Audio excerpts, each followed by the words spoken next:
Okay, there we go.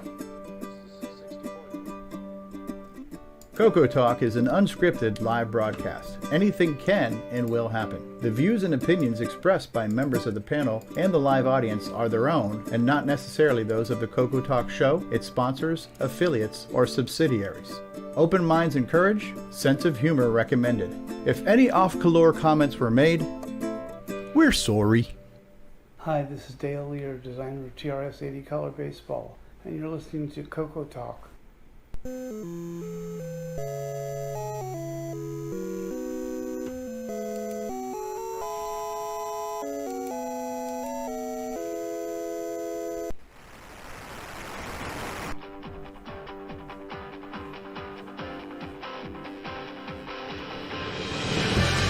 This is CoCoTALK, the world's leading live talk show featuring the Tandy Color computer. It's time to drop your socks and grab your real-time clocks, and let's rock. CoCoTALK is rocking the 8-bit world, keeping the Tandy flame alive. We may be mocked, but we'll never stop, 'cause CoCoTALK is rocking the 8-bit world.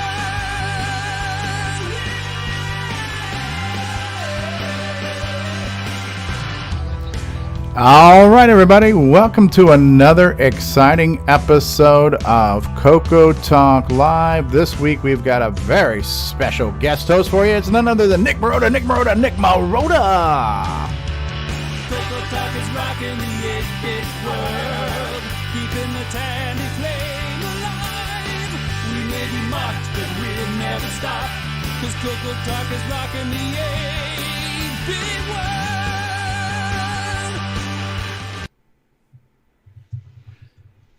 Why did CoCoTALK do that? Hello, good afternoon, good morning, good evening. Welcome to CoCoTALK, where we reached a new low and given me control of the reins. So great to have you all. Great to have you all here on the panel and in chat and listening in the future. And so let's just go through real quick and do some quick panel introductions. And I'm going off my own list here, so it may or may not coincide with your grid view. But let's start off with Spanish for the Curtis Boyle, L. Curtis Boyle. Hello, everyone. Sorry for the technical difficulties in getting started a little bit late here, but we're up and running, so that's good. Some people, except maybe Jim. We're what like happens? You try to have me host. We're like the bride making the groom wait for the impending wedding, so it'll be well. I thought you were going to say impending doom. Impending doom as well. Yeah, you can tell who's divorced here. Yes, the impending doom. Doom on the CoCo? How you doing, Curtis? I'm doing pretty good. Good stuff. All right, so next we have someone who needs no introduction, so I'm not going to bother.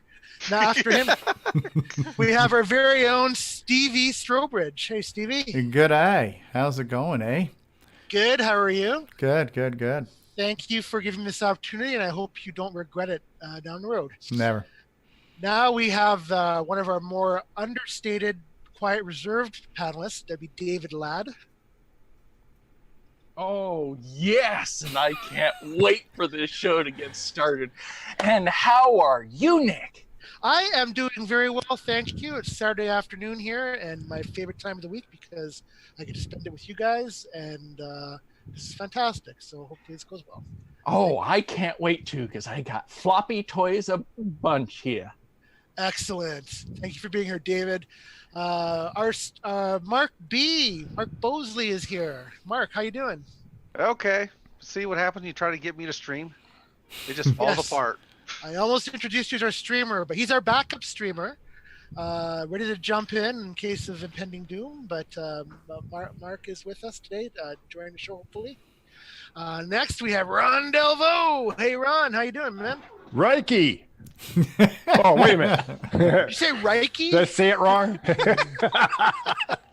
Reiki. That's the Scooby-Doo version. It's the American version. All right, Ron, thanks for being here. Next up, we have a gentleman who'll be speaking to us a little more in a few minutes, but right now, introduce yourself, Brendan Donahe. Oh, hi. Thanks for inviting me on today. I'm happy to be here. Thank you for being here. We're happy to have some content. Next, we have Jason, the Coco Man Rycard. Is that right? I'm sorry. Yes. Yeah, he just recently changed his pronunciation of his last name, so we're all getting used to it.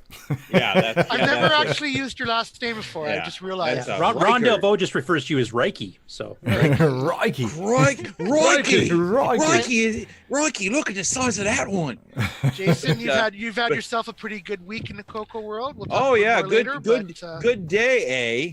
Now, does Nick Marotta as host count for the Canadian content requirement? I count twice.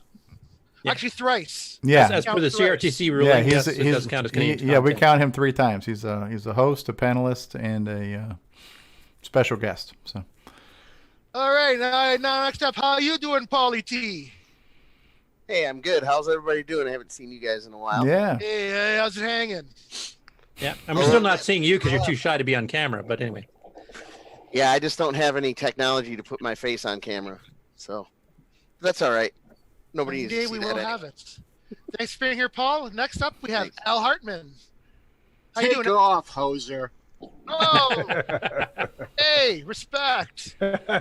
No Tim Hortons for you. That's right. Go ahead. Can I say that 3 times? If you have the compulsion, sure. Thanks for being here, Al. All right, next up we have Brian Weasler. Hello, all. I did make one observation earlier last week. I saw an issue of People magazine, and I noticed none of us were on the front of the Man's Sexiest award that they hand out every year. I think from what I heard, we were all too overqualified. So. Right. They tried to put us on the cover, but when they printed them, they burst into flames. Yeah, Cumberbatch, whatever his name was, complained, so we weren't allowed to considered. All right, next up we have Grant Greg Lady. Grant, good to have you here. Hey guys, how's it going? And just let everybody know I am the sexiest man on this panel. Right. And the most modest as well. I would have voted most delusional myself, but okay. Yes. You set that bar way high too. That's a really good target to aim for. Thanks, guys. From down under, we have our very own Nicholas Marentes. Good day, everyone. Transmitting from that fictitious country called Australia. Yeah, that's right. And the second person on the panel with the sexiest name alive, Nick, right, Nick? That's right. That's right. You don't have to say mine once, though. Next time we'll make this a Nick and Nick variety show. Oh, that's right. We need to find another Nick so we can genuinely have 3. We can say Nick 3 times to 3 different people. And they have to be from a Commonwealth country, too. So we have just Commonwealth people. Oh, yeah, we do too. Yeah. Yeah, that's right. All right, thanks for being here, Nick. And finally, and according to my list anyway, we have Terry Stagey. Terry. Hey, guys, how's it going? It's TDP. Mr. TDP, how you doing, man? Good, man. Hey, I was going to say, actually, Grant and I co-won the magazine award for sexiest man, but it was the Blind People magazine. The Braille edition. The Braille edition, yeah. Number 1 in Braille. Nice. Congratulations, Terry. All right, guys, thank you all for being here. And again, thank you to people in chat for joining us. Apologies for being a little bit late, but we're here now and you can't stop us. So anyway, let's move on to our first segment. We're gonna have Brendan Donahe. How you doing? Hey, I'm doing all right. Yeah, so you're here to talk to us about a little unknown project. Unknown project, yeah. we keep these things under wraps, you know. That's right. Yeah, thanks again for inviting me on. So over this past week, I've been working on a release to the FPGA update for CoCoVGA. So that this release makes it possible for users to make use of the upcoming SAM accelerator that Ed has produced some beta hardware for us to test and play with. So basically, the SAM accelerator enables full double speed mode on a CoCo 1 and 2. Does that work in a Dragon as well? Optionally, I haven't tried it on a Dragon, but you know, as long as the the board and traces are up to it, and the components. It may be necessary to replace the PIAs or RAM or something like that in those systems. But has as it been long as, tested for smoke? Tested for smoke. I haven't tested the Dragon for smoke, but I am using the SAM accelerator, and so far he has two different versions, one for the 783 SAM and one for the 785 SAM, and I've been using both. And anyway, so at long last, I know he mentioned this a good number of months ago, but it's taken me a while to iron out a couple of minor bugs. So this is basically the equivalent of the full double speed poke that you can use on the CoCo 3. On the CoCo 2, it causes the video to be scrambled and potentially eventually your system to crash because it screws with your DRAM refresh. So this works around all of that by simply doubling the clock frequency that's SAM for things. But anyway, that's the most significant part of this FPGA update. The other aspect is that Per Surratt found when he was creating his VGA game menu software, he discovered a bug where we couldn't actually program the CoCoVGA registers when we were already in 64 column mode. So I've fixed that issue as well. Potentially, other than that, probably one of the more exciting parts of this release is actually more related to the software. So as I mentioned, Per Surratt's been working on a VGA menu program similar to what Nick Marotta had done for the CoCo 3, so that you could pick a custom set of palette colors before you started your P Mode 3 game, for example. So he's put together a palette editor and and he's taken the character set editor that they use with the AGD games, and he's ported that to output CoCoVGA character sets as well. And then he's put together a menuing program that lets you, view your list of games and programs and select, whether you want to, which one you want to run, sort of thing. So that is available as part of this release, and all the stuff is available on the website. But I guess to be clear, there's only he's provided two different palette editors, one that works in 32 column mode and one that works in 64 column mode. And the 32 column mode one will work on any CoCoVGA version. The 64 column mode one is the one where he discovered the bug, and of course requires the most up-to-date FPGA. And then there's a couple of other things that came with this. So about a year ago, Carlos Camacho provided a set of character sprites, so to speak, to use in the custom character set mode of CoCoVGA. So he said, hey, can you package these up and make them available? So a couple months ago, I did that, and then I wrapped it with a screensaver so the characters could run around on the screen and bump into each other and things like that. I demoed that at Tandy Assembly. Some of you may have seen it. So that's part of this release, and he said those are freely available for people to use. And then let's see. And then there's some other things like at Stevie's request, I added a feature to the CCV edit character set editor so that we could bring in the palette colors that we actually want to use in our program into the editor, so we can see things the way we expect to see them. So that's available on one of the discs. And also he had requested a splash screen, that would display a VG6 16 color image, before executing another program. So that's on this release as an example, or demo as well. But that's I know that was quite a long laundry list, but that's pretty much it. I don't know if there's any questions or anything about this. I guess one clarification: if you want to upgrade the firmware, that you need, what is it called, to the hardware hookup you need to do that? It's called a Byte Blaster cable. Let's see here. I have one here. So it looks like this. Okay.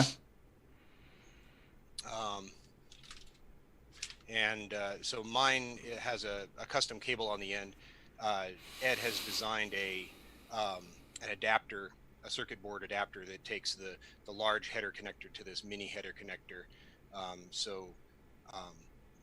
We're working on making some of those more available. I've been asking Ed, talked to Ed a little bit, and he said that he'd probably be okay with me doing some of the assembly of these to potentially make them more available. So I'll have to get with him on how to order the circuit boards and stuff like that.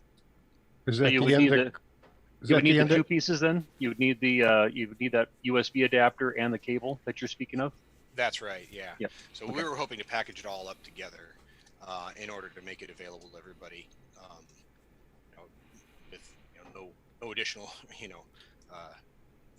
cut taken, right? I mean, it would be it's a $10 cable for us to make. Now, is that also going to be used on the Gimme X that's coming up from Ed too? Like you guys making it common? Yes, or? I believe that Ed uses this interface with the Gimme X, and I'm fairly certain he's used it with other devices as well, like his RGB to VGA for the CoCo 3, and some other products. So it would be a sort of common interface that could be used on a couple different projects. Okay. And for those that are not comfortable in doing this type of getting the hardware and plugging it directly into boards and stuff, you also have the option you can bring your CoCo to CoCoFest. Yep. Or Tandy Assembly, and you can do the upgrade for them there. Yeah, absolutely. Or you can mail it to you, correct? Right. And you don't have to send the whole system. You can pull the board out and just make sure that the pins are protected, but otherwise just ship it to me and I can do the update and mail it back. As I mentioned, this particular update is not particularly crucial. I mean, there's only one piece of software that is impossible to use without this update. However, if you want to get the SAM accelerator, that's when it probably becomes a little more important. Okay. Cool. It's a whole lot though. It's a long list of things in this release, which is pretty cool. Yeah. And the nice thing is that almost all of it is workable. If you already have a CoCoVGA, you don't need the firmware update. If you don't have the capability of doing that, you can just download all the new software updates and run those. And it's only those two features that require the flashing of the FPGA. That's exactly right. So when I made this release, in hindsight, maybe I should have emphasized the software update over the FPGA update. But hindsight, right? Right. Yep. So, I do want to thank some of you guys. I know Stevie had some really good advice and requests for me that are realized here. Paris he's Rock annoying put that in a way, but huge we love him anyway. So Paris Rock put in a huge amount of work. Oh yeah, I've been watching that whole thing progress on Discord, all the updates. Yeah, a lot of spam on Discord between me and him on that. And that is all documented on the website, how to use his tools to build your own custom menu. I mean, he has an example with a number of the games that were on Nick Marotta's version of the CoCo 3 version. So it's usable out of the box right now. But assuming you wanted to put together your own suite of games and customize the colors, there's documentation on the website about that as well. And then Carlos Camacho was I appreciate him providing the character set to get into one of these disk images, and then Ron Klein did a bunch of the testing over this past week, and we found a last minute bug that I was able to get patched up, so that was good. And then of course Ed for doing all the manufacturing and designing additional upgrades. So anyway, so thanks. It was definitely a community effort. It wasn't all me. Yeah, it's cool stuff though. It's my third favorite product. The first being the CoCo, the second being the CoCo SDC, and now the third being the CoCoVGA. So. Thank you. Yeah. That's great. And then my fourth now will be my Joey. We'll talk about that when we get to project updates. So. Right. So anybody else have any questions for Brendan or anything in the chat? Scott Went was out there, who's also been in the CoCoVGA channel on Discord. He goes he has not considered that conversation spam at all, right? So, yeah. Well, the good news is with Discord, right? If you're not interested in a particular product or whatever, you can just ignore that channel. Yeah, I've muted all the OS 9 stuff myself. So yeah. You and Nick Marotta. I was wondering why we were having such intelligent conversations in there now. Make someone's rear. well, thank you very much for that update. Thank you guys. Yes, stick around as long as you like, and we are just going to continue on as we have been for however long we do. So please feel free to stick around. And I guess now we're going to move on to L. Curtis Boyle and the news. Is that correct? Yeah, because that actually was one of the news items, but I know his time is limited. We got Brendan on as quick as we could. And for both of you who are watching at home right now, we just want to let you guys know that we've decided to now make the news kind of the first segment of the show rather than the last segment of the show, because it always seems that the news gets kind of rushed. So just I can still rush it if you want. That's fine. Just for that. So yes. Then you can listen to us prattle on afterwards if you feel so inclined. But that way we get the meat served first, and then whatever you want to call it. Mm-hmm. Gristle. We're not going to do dessert first. Okay, and so I need to stop sharing now, so Curtis can share if Curtis needs to share. Yeah. Okay. I've got actually two different things. I normally just share web browser tabs and stuff, but there's another one, so I'm going to do this a little bit out of order because I'm going to share the other one first. If I can. Let me just get it set up here.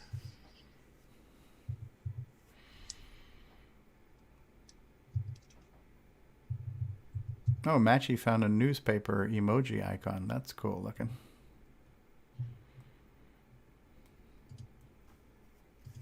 By the way, Nick Marotta, you're doing a heck of a job hosting today. After we literally threw him on the spot and asked him to host today, zero notice. Because you guys tend to yank my chain quite often, I wasn't sure if you were serious, but it's actually really fun. You're doing a hell of a job. Thank you. Thank you. Yeah, and it's such a refresh having some new hosts actually, new blood show up to kind of vary the panel a bit too. So, Okay, you guys are seeing that, or yes, we see this. What are we looking at? Okay, this is something that showed up on the Color Computer Archive that Nick and I both noticed, Nick Marotta, that we'd never heard of or seen before, though apparently it was written back in 1988 or something, and it's an editor for Gantlet 2. So that's the David Dyes, and I can't remember who else did it, but the DICOM did the second version of Gantlet for the CoCo 3 specifically, and it's actually a board editor where you can edit all the levels and create your own levels and maps and everything else. Written in a kind of a hybrid of BASIC and assembly language. But it allows you to go through and select the icons on the right, and you place them on the maps on the left, and then you can switch between boards and all kinds of stuff. So this is the example is showing level 1, where you can see the left, 9/10 of the screen is the actual level itself. And if you've played Gantlet, you'll recognize some of the stuff in there. And then the stuff on the far right is the stuff you can pick and drop. So you can place potions. You can pick where all 4 of the players, up to 4 players simultaneously, where they. Oh, that's what the 4 P's are right there in the lower left hand. Yeah. So you can go through and you can edit your own boards. You can basically create your own entire set of levels and save them to disk, and it'll actually work with the actual Gantlet 2 game. Interesting. That's cool. Anybody who's not seen this before, including me and Nick, I mean, if you guys are into creating levels, I would love to see some of the stuff you guys can come up with. I haven't played, Gantlet 2 all the way through, so I don't even know how many levels there are on the original CoCo version of the game. But I think the arcade one went into the 50s or 60s. I can't remember the exact number, but you guys can add any missing levels and make entirely new games almost out of it. So. My brother Tim has gotten over 50 in that Played, back in Gantlet 2. the 80s. But we don't know how many is in there either. But they don't repeat either, from what we were able to see. Yeah, from looking at this, they're not that big. So I mean, there's a fair bit you can do with this. Huh. That's cool. And you got this menu that you can go through with the keyboard. It's got help, and it's got a lot of help. Do you know who made this? No yeah, idea. it's mentioned when you fire it up. It's two people actually did it in 1988. So, like, here's the editor keys. You've got all these options here to place things, move the cursors around. You can edit with keyboard or joystick or mouse. Oh, that's pretty cool. Wow. An explanation of how the different icons in the far right work. Nice, another use for my mouse adapter. You see where it says Epstein didn't kill himself? Oh, crikey's. I'll just...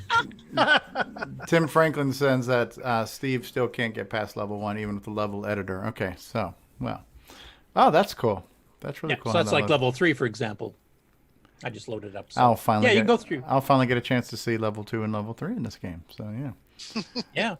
So you can view the boards like this, or then you can go in and edit the boards. You'll notice I just did a view here, so you're not seeing all the icons in the far right. So this shows you what is occurring. This is the whole map, basically. Yeah. So now, is it possible on Zoom to switch a share without stopping one, or do you have to stop and then reshare? Honestly, I don't know.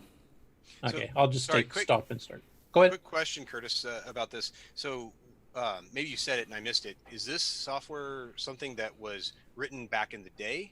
Yeah. Okay. So this is what they used to actually design the levels. That I don't know, because the two people's names that are on the program are not any of the people that worked at DICOM.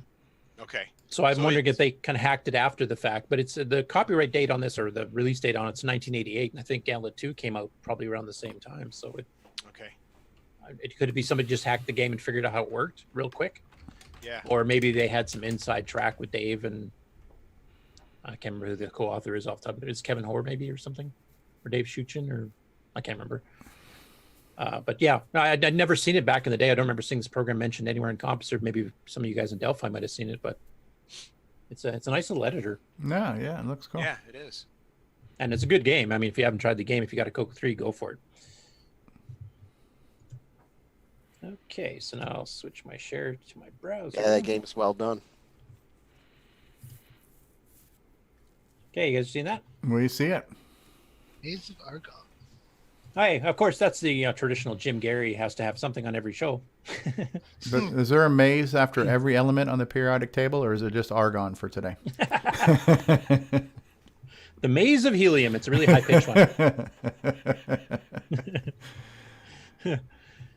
So this is, he did Maze of Argon for the MC10, and he'd had a couple updates during the week as it was going. So it's a maze game, and he was talking about, like, the original version was on the VZ200, I think. And Nick Marotta, you can correct me if I'm wrong, but isn't that a Australian-made computer? Yeah. Yeah, that's Crikey. right. It's the Crikey. It's the Crikey 89 model.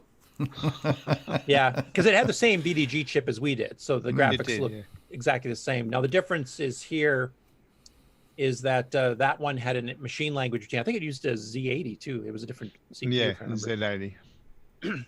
Yeah, the proper pronunciation. Sorry, thanks for correcting me. So he redid the routines to draw the actual walls and stuff here in BASIC, but he did a pretty good optimized job. It does display them fairly quick for BASIC. Yes, absolutely. And he's got the the nice levels. You're switching between floors. And what was the comment? Somebody said? Ken Reichert says the maze of hydrogen is explosive.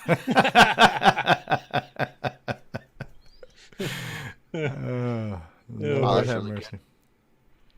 Now, this is really cool. Pretty and the maze of silicon is full of implants. But anyway.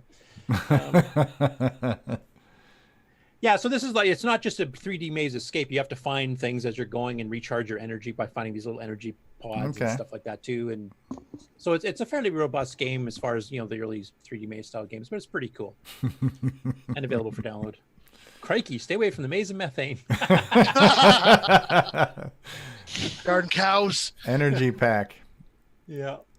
That's cool. Uh-oh, here we go. There's David O'Connor. David O'Connor. Crikey. Our very own. Now, he did a video. Now, he's talked about this before, that second version of the Second Sound DAC. He's got that new version of. So he did a quick video here converting on the fly the play command, converting it to MIDI with a bit more of a demo. I don't know how much of this you want to play.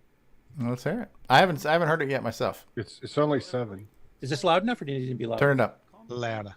Crank it. Today, I'm How's going to that? demonstrate two rather special devices, two prototypes, an older one and a new one, This one here is called the ACO 160, and this one is the DACO 160. This is the newer version, created by Brian Kaczynski from secondsound.com. What these devices do, I'll just zoom in a little bit there so you can get a better view of them. Actually, let's go even a bit closer. You got to get one of those cameras, Steve. These convert in real time MIDI. They convert in real time audio data coming in through the two audio inputs here. There's one on each unit. That's a line input. You can also plug microphones in. They convert any monophonic audio signal into control voltage, gate, and envelope analog signals, which can be used to control an analog synthesizer, and to MIDI. There's a MIDI plug in the side here, and they do it all in real time. Now, there's been units on the market over the years that have claimed to do audio to pitch, control voltage, MIDI, and some of them do it to varying degrees of success. The thing with these is their tracking accuracy and the speed with which they do it is just light years ahead of anything that's come before.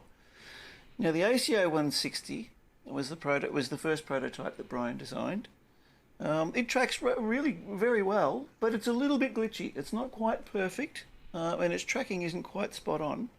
This one here, the new updated, the digital version, or the discrete, I'm not quite sure what the D stands for. I'll have to ask Brian. I should have asked before I made this video. Anyway, the DACO 160, these are both evaluation kits, it is absolutely spot on. Now, what I've done here, I've written a program for my Tandy TRS-80 CoCo Color Computer 1. This one's fitted with CoCoVGA, which gives it a VGA output that I can plug directly into an LCD, modern Shameful LCD plug. monitor. Put a CoCo SDC so I can load programs and save them from an SDC card. It's got all the updates, all the special features and whatnot. I've created a little program here, just a step sequencer program. I'll just load a directory here. One down the bottom here is called CoCoMoog 4. It's just a little step sequencer program that I've written, some software, and what it does, it reads a table of values that I've created that it loads into RAM and then steps through each of those values and outputs the notes using the play command via the 6-bit digital to analog converter out of the CoCo 1.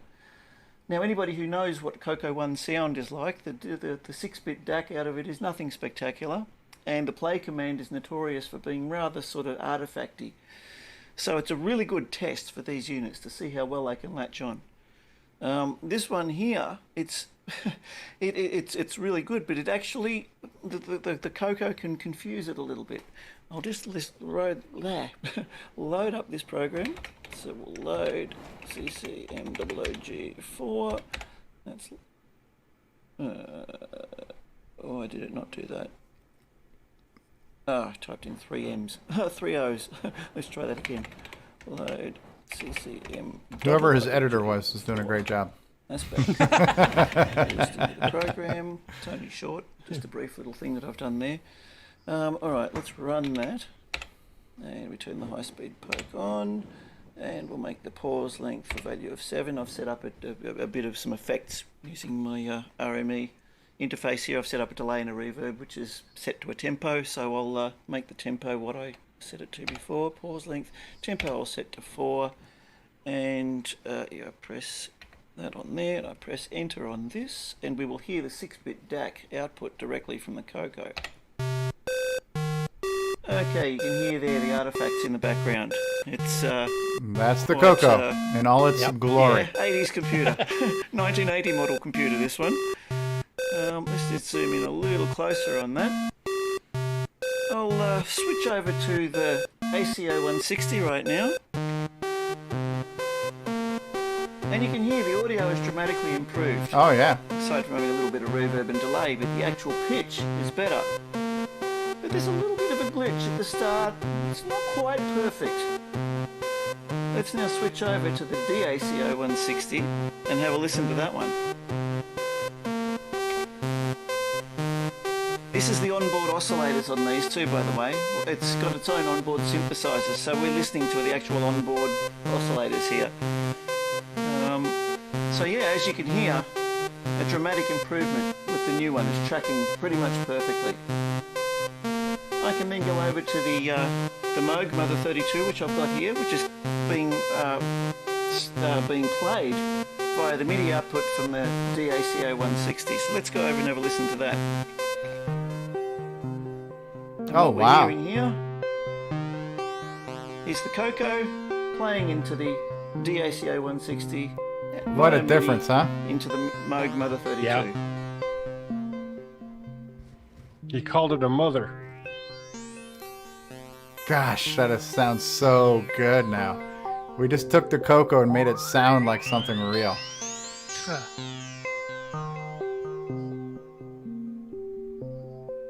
That is a beauty, mate.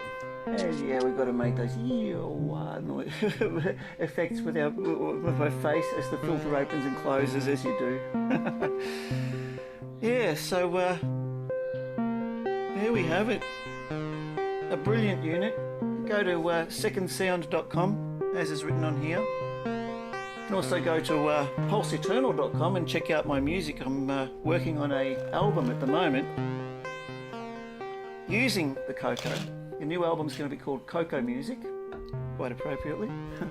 And it'll be a bunch of step sequencing stuff, using the CoCo, using the DACO 130 to control my modular synthesizers, which are set up behind me at the side of the room. I want to hear him put it through that pipe organ in the back. Yeah, Yeah, right. So the first track is already up on my YouTube channel, and there is a lot more to come. So that is these rather special audio to MIDI and control voltage gate envelope analog control voltage signals. Brian has done an absolutely fantastic job on these, and I'm looking forward to continuing work on this new album and getting it out there for everybody. That's cool. So yeah, that's all for now. Super cool. Wow. Yeah. And you know what the World of funny thing difference. too is? I think that company, Second Sound, is like in South Florida. I think they're close to me because I was looking at something on one of his videos and I was looking at the descriptions, and then I checked the website and they're like in Miami or somewhere relatively close to me. So that's kind of cool that this guy in Australia is using a product that's being made in almost my backyard, you know? Yeah. He must have the father. Yeah, I don't know about you guys, but I mean, the audio effects he's getting out of the CoCo using this hardware, I mean, it just makes the hair on the back of my neck stand up. Oh no, it's amazing. It's I'm really looking forward to his next album, and yeah, this is just a really cool demo. Absolutely. Yeah, and he's already started recording the new album using the CoCo with this hardware. So yeah. See, this was the music I always wanted to get out of my Orchestra 90 when I transcribed sheet music onto it back in the day, but now it seems like maybe it would be possible with this $400 adapter board. Well, hopefully the price will come down as they keep advancing it too. Mass production. Right? Hopefully so. Yeah. Okay. Anyway, that's fascinating. And like Brendan, I'm also looking forward to the new album. So. Could you imagine Nightmare Highway with that kind of soundtrack? Nightmare Highway. Especially on the CoCoVGA, you can change the palettes too. Yeah. Okay, so my side diversion projects of upgrading, older games with 609 optimized, just a routine or two to speed them up, and doing 6809 optimizations if it's possible, because I'm doing this stuff in place. I can't make a routine larger without a lot of mucking around. I did one more this past week for Russian Assault, another DICOM game. And David Ladd was kind enough to do a merge version where he's got the far left is the original stock version you would have bought back in the day. The middle one is the 609 version, which is about 5, maybe 10% faster. And then the 609 version on the far right. So I'll just play a little bit of that through. And it's a scrolling speed once again. That's increased. Big time. Yeah, obviously the one on the far right is the best. I like Brand Z.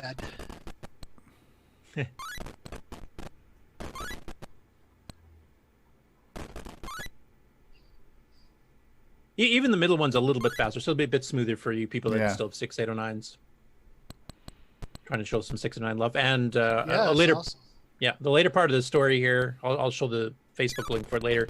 Paris Surratt, who also did a lot of the CoCoVGA stuff that Brendan was talking about, has converted this one over the Dragon. Apparently, they never had this game on the Dragon before either. So now they have 609 and 609 versions on the Dragon as well. So That's cool. And I think he even added the option to add in, you can choose like a green screen background, because of course this would all show up as black and white, lines. Anyway, I won't play the whole thing. No, that's cool. So yeah, so I'm definitely want to get this from you. Maybe we'll do a review of this tonight when I get my Joey going too. Yeah, there's some of the trucks and stuff in the later levels, but anyway. So that's available on Facebook right now. I think it's already on the Color Computer Archive too, so feel free to go download those. Okay. Hey, next up, Jerry Stratton has released a version of Rainbow Check Plus. Now, if you guys remember back in the days of Rainbow, when you had to type in program listings all the time, they introduced a thing called Rainbow Check Plus, which basically did a checksum, and then every so many lines you typed in, you'd hit the up arrow, I think it was. This would run in the background. It's like a TSR. And it would do a checksum of the code you typed into that point, and then you'd have this number you'd look in Rainbow, and they had, every so many lines. And you would have this 4-digit hex value. And if it matched, then you knew that your code was good and you could continue typing. And if it was wrong, well, rather than typing the whole program and figuring out something went wrong, you could just look through that last little bit and figure out what lines you'd screwed up. So he has made a version here that runs from Perl. And it requires the DECB utility from the Toolshed package, which has ways to convert files between OS 9 and disk basic images back to PCs or Macs or Linux or whatever.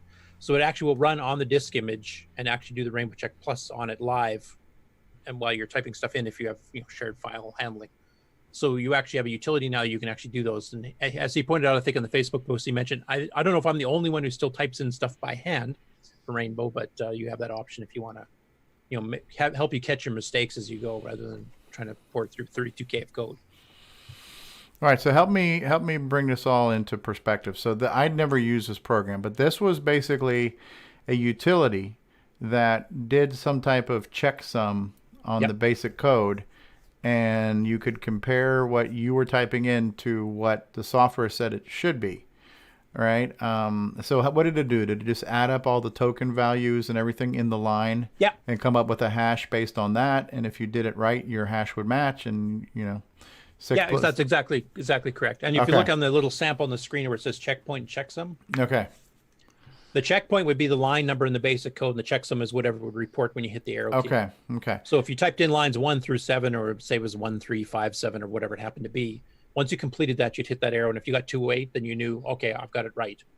And if it was wrong, well, then you just have to look through those 7 lines of code. And was this program like giving you something on screen where you could see it at all times? What did it look like when you were running it on a CoCo? Basically, you load emmed, exec it, and then it just came back to the OK prompt. And then I think it was the up arrow or down arrow. Sorry, actually it says on the screen there. Duh. When you hit the down arrow, it'll give you what the current checksum is. It'll go calculate your program. Okay. As it's so it's kind of like a terminate stay resident type program that was always there, and then on demand it would pop up something on your screen to let you know how you were doing. Yeah. Okay. So this is like a modern cross-assembler version of that, where you can work on your PC, doing your typing, and now still get that checksum going. Yeah. So that's kind of neat. It's a neat implementation of an old tool and a more of a modern setup. Yeah, I used this tool when I was a kid. I did actually too. Say, I think my big complaint with the version that was in the Rainbow was, like if I had one too many spaces or not enough spaces, and it didn't exactly match the the program listing, then my checksum would be off, and I'd be digging through it trying to figure out, where did I make a important mistake. But I don't know. It could be like you put 2 colons or 2 spaces or something like that. Yeah, something that those are all matter, tokenized. right? Yeah. So anyway, just interesting. Just my 2 cents. True. Yeah, because Rainbow did 2 versions of it. They did the Rainbow Check, and then not too long after they did Rainbow Check Plus, which did some improvements to it, and then they kept that right until the Rainbow ended, I think. So it was a program written back in like 81, 82 or something. So. And this did this on a line-by-line basis. So whatever the last line you typed in, you would get a checksum just on that, or was it a running total on your entire program? Running total of your entire program. Running total. So that's why you would type the program in order and up to the line numbers at each checkpoint. Okay, so in this case here, like if you were on line 7, your checksum would have been 208. By the time you get to line 15, though, or I'm not sure I'm Yeah, no, you're right. That's exactly right. So you type in lines 1 to 7, and then you'd hit the down arrow and see if your checksum matches. Okay. They didn't want to do it every line number, because if you saw some of the big program listings in Rainbow, they were hundreds of lines long. Okay. So you take pages just to print the checksum list. So they didn't do that. They did it so in batches of 10 lines or 5 lines, depending on the program. Gotcha. And you did this in Perl? Yeah. I thought that was Ron Delvo's dog. That's the bark sum. That's slightly different. Okay, this next one here, Sheldon McDonald, who's we've had some stuff guesting in here before, has a YouTube video demonstrating an audio jack hardware modification to the Game Master cartridge, and also the latest update to his community software. And it also demonstrates there's some audio interference you get when you're using the joysticks simultaneously with the GMC because of the flipping of the PIA between reading joysticks and then writing to the Game Master cartridge, and it gives you a little bit of a buzz kind of noise in the background. And when he added a separate audio jack on the GMC itself, that's totally eliminated, because now it's not going through the CoCo and getting all this warbly static in the background type thing. I can't remember exactly how far into here that would be. Underneath the clock. Is that loud enough, by the way? Or we can hear it, yeah. The ground over, and I've patched the audio line over. Now, my connector that this goes guy's a smart guy, man. into the jumper is protected with a 1 UF capacitor. Okay. And then it goes to... It's funny, too. Some people gave him heck for filming it portrait And the mode. reason you're going to want a capacitor on there is because when you plug an audio line in, you temporarily short it. And this could potentially wreck something on your computer. Okay? So a cap will protect that. Anyway, I won't play the whole thing, but Okay, there's he's got kind of the background of what he was trying to fix and explaining how his fix works, and kind of mentioned to John that if you could add the option of the audio output jack there, it would help eliminate that buzz for everybody else too. Yeah, so the way that cartridge is designed right now is it's designed to only send audio back through the cartridge line and coming through the normal CoCo sound channels, right? So yeah, you and because that's going through a PIA that has to flip between inputs and outputs. If you're reading the joysticks, it's the same PIA that does the sound. So you have to flip that PIA back and forth between the two. That you can't do both simultaneously, and that's where that little noise comes in. I know some Dragon people have mentioned that they've hit that too, for the exact same reason. Okay. Next up, and Ron DeVoe, you might want to tell us the backstory and how this got. He sent it to me on Facebook, as a private message, and I said, well, "Why don't you post this in like a color computer group?" And he goes, "Should I?" I go, "Yeah, everybody needs to see this." So he did, and then I went ahead and encouraged him to, talk about it. So he did. Go ahead. Okay. So this is basically it's an upgraded version of the NoCan 3 that I've shown at CoCoFest before, which was the 8 meg NoCan. It has a an actual hardware serial chip, a hardware parallel chip, clock doubler circuit, and I had 8 meg of RAM in mind. Well, this is the later version he did that actually has 64 meg of RAM on it. Wow. Which you can see up at the top there. All those old Sims, right? The old Sim memory or whatever it's called. Yeah, 30-pin Sims. And he was mentioning like how long it took to format a 62 meg from RAM drive on a CoCo. But yeah, this is kind of showing his development system back in the day too. This is around the 94, 95. And this is when he was going under the, what did he call himself? Not on Saturday Night, I think was the name of this pseudo company that did this. This is his brain on Tang. But you can see, like, you can barely make out there's a CoCo circuit board there underneath the NoCan 3, which has the hardware serial, hardware parallel, and the 64 meg of RAM. And then he's got the old Bob Puppo XD keyboard interface plugged directly into the CoCo, so it actually comes out and you have an XD keyboard. And he's got his 3 floppy drives hooked up to that with a custom floppy drive controller he did that handled high-density disks. You could do 1.44 meg 3.5s, 1.2 meg 5.25s, 2 IDE compatible boards with 3 hard drives hooked up simultaneously. Crazy man. With his own custom triple Y cable coming out of the side, so he didn't even have a multi-pack and all this. Triple Y cable. Yeah. Isn't that kind of like At a a W? W cable? Yeah, you could, I guess, call it that. A W cable. Or if you plug it in upside down, it's an M cable. M but cable, whatever. okay. But yeah, you've seen probably he did a few months back. He did photos of the same system a little bit later when he put it all into an XD case, so it didn't sprawl over his desk like this. But yeah, he was quite the hardware guru back in the day. I would say he still is. Oh yeah. Oh yeah, yeah, absolutely. But he pushed the hardware limits, I think, far beyond anybody else back at this time. So there you can see his triple Y or WM cable, whatever you want to call it. The W. His custom Flappy controller and 2 hard drive controllers. It's beauty, eh? Yeah. Bit of a better view of his NoCan 3 plus the custom little board for the XT keyboard interface that Bob Puppo designed. I can't remember who sold it back then. Frank Hogg, maybe. There's nothing shorted out. Yeah, right. I think he have a PC power supply too. Oh, probably hooked up to it. Yeah, it Because I looks don't like think the back left-hand corner there is what it looks like an old. the poor little CoCo power supply would be going.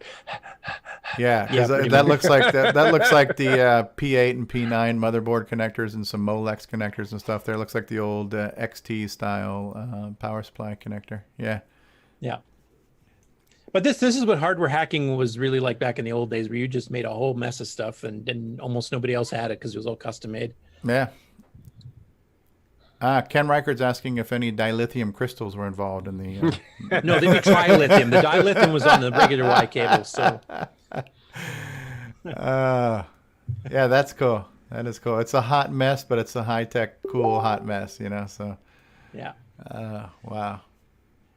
This is Per Surratt announcing that he did the port of the Russian Assault for the Dragon. Yeah. Dragon 64 only because it requires 64K. So sorry, Dragon 32 users, unless you have an upgrade installed. But he's already got those up for upload now, or download on Facebook, and I think that might actually be on Color Computer Archive.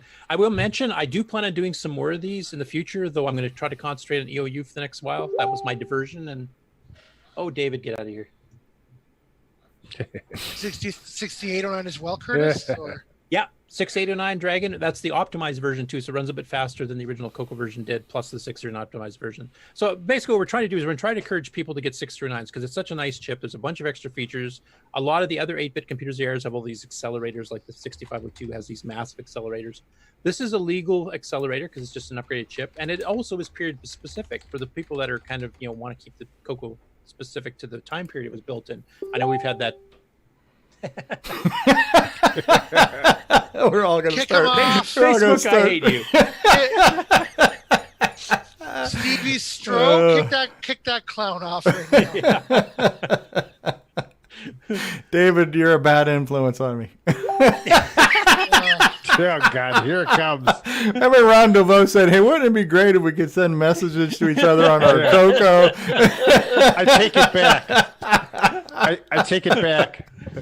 Yeah. So from now on, all the news stories will be for YouTube only, and I'm sorry, Curtis. I couldn't help it.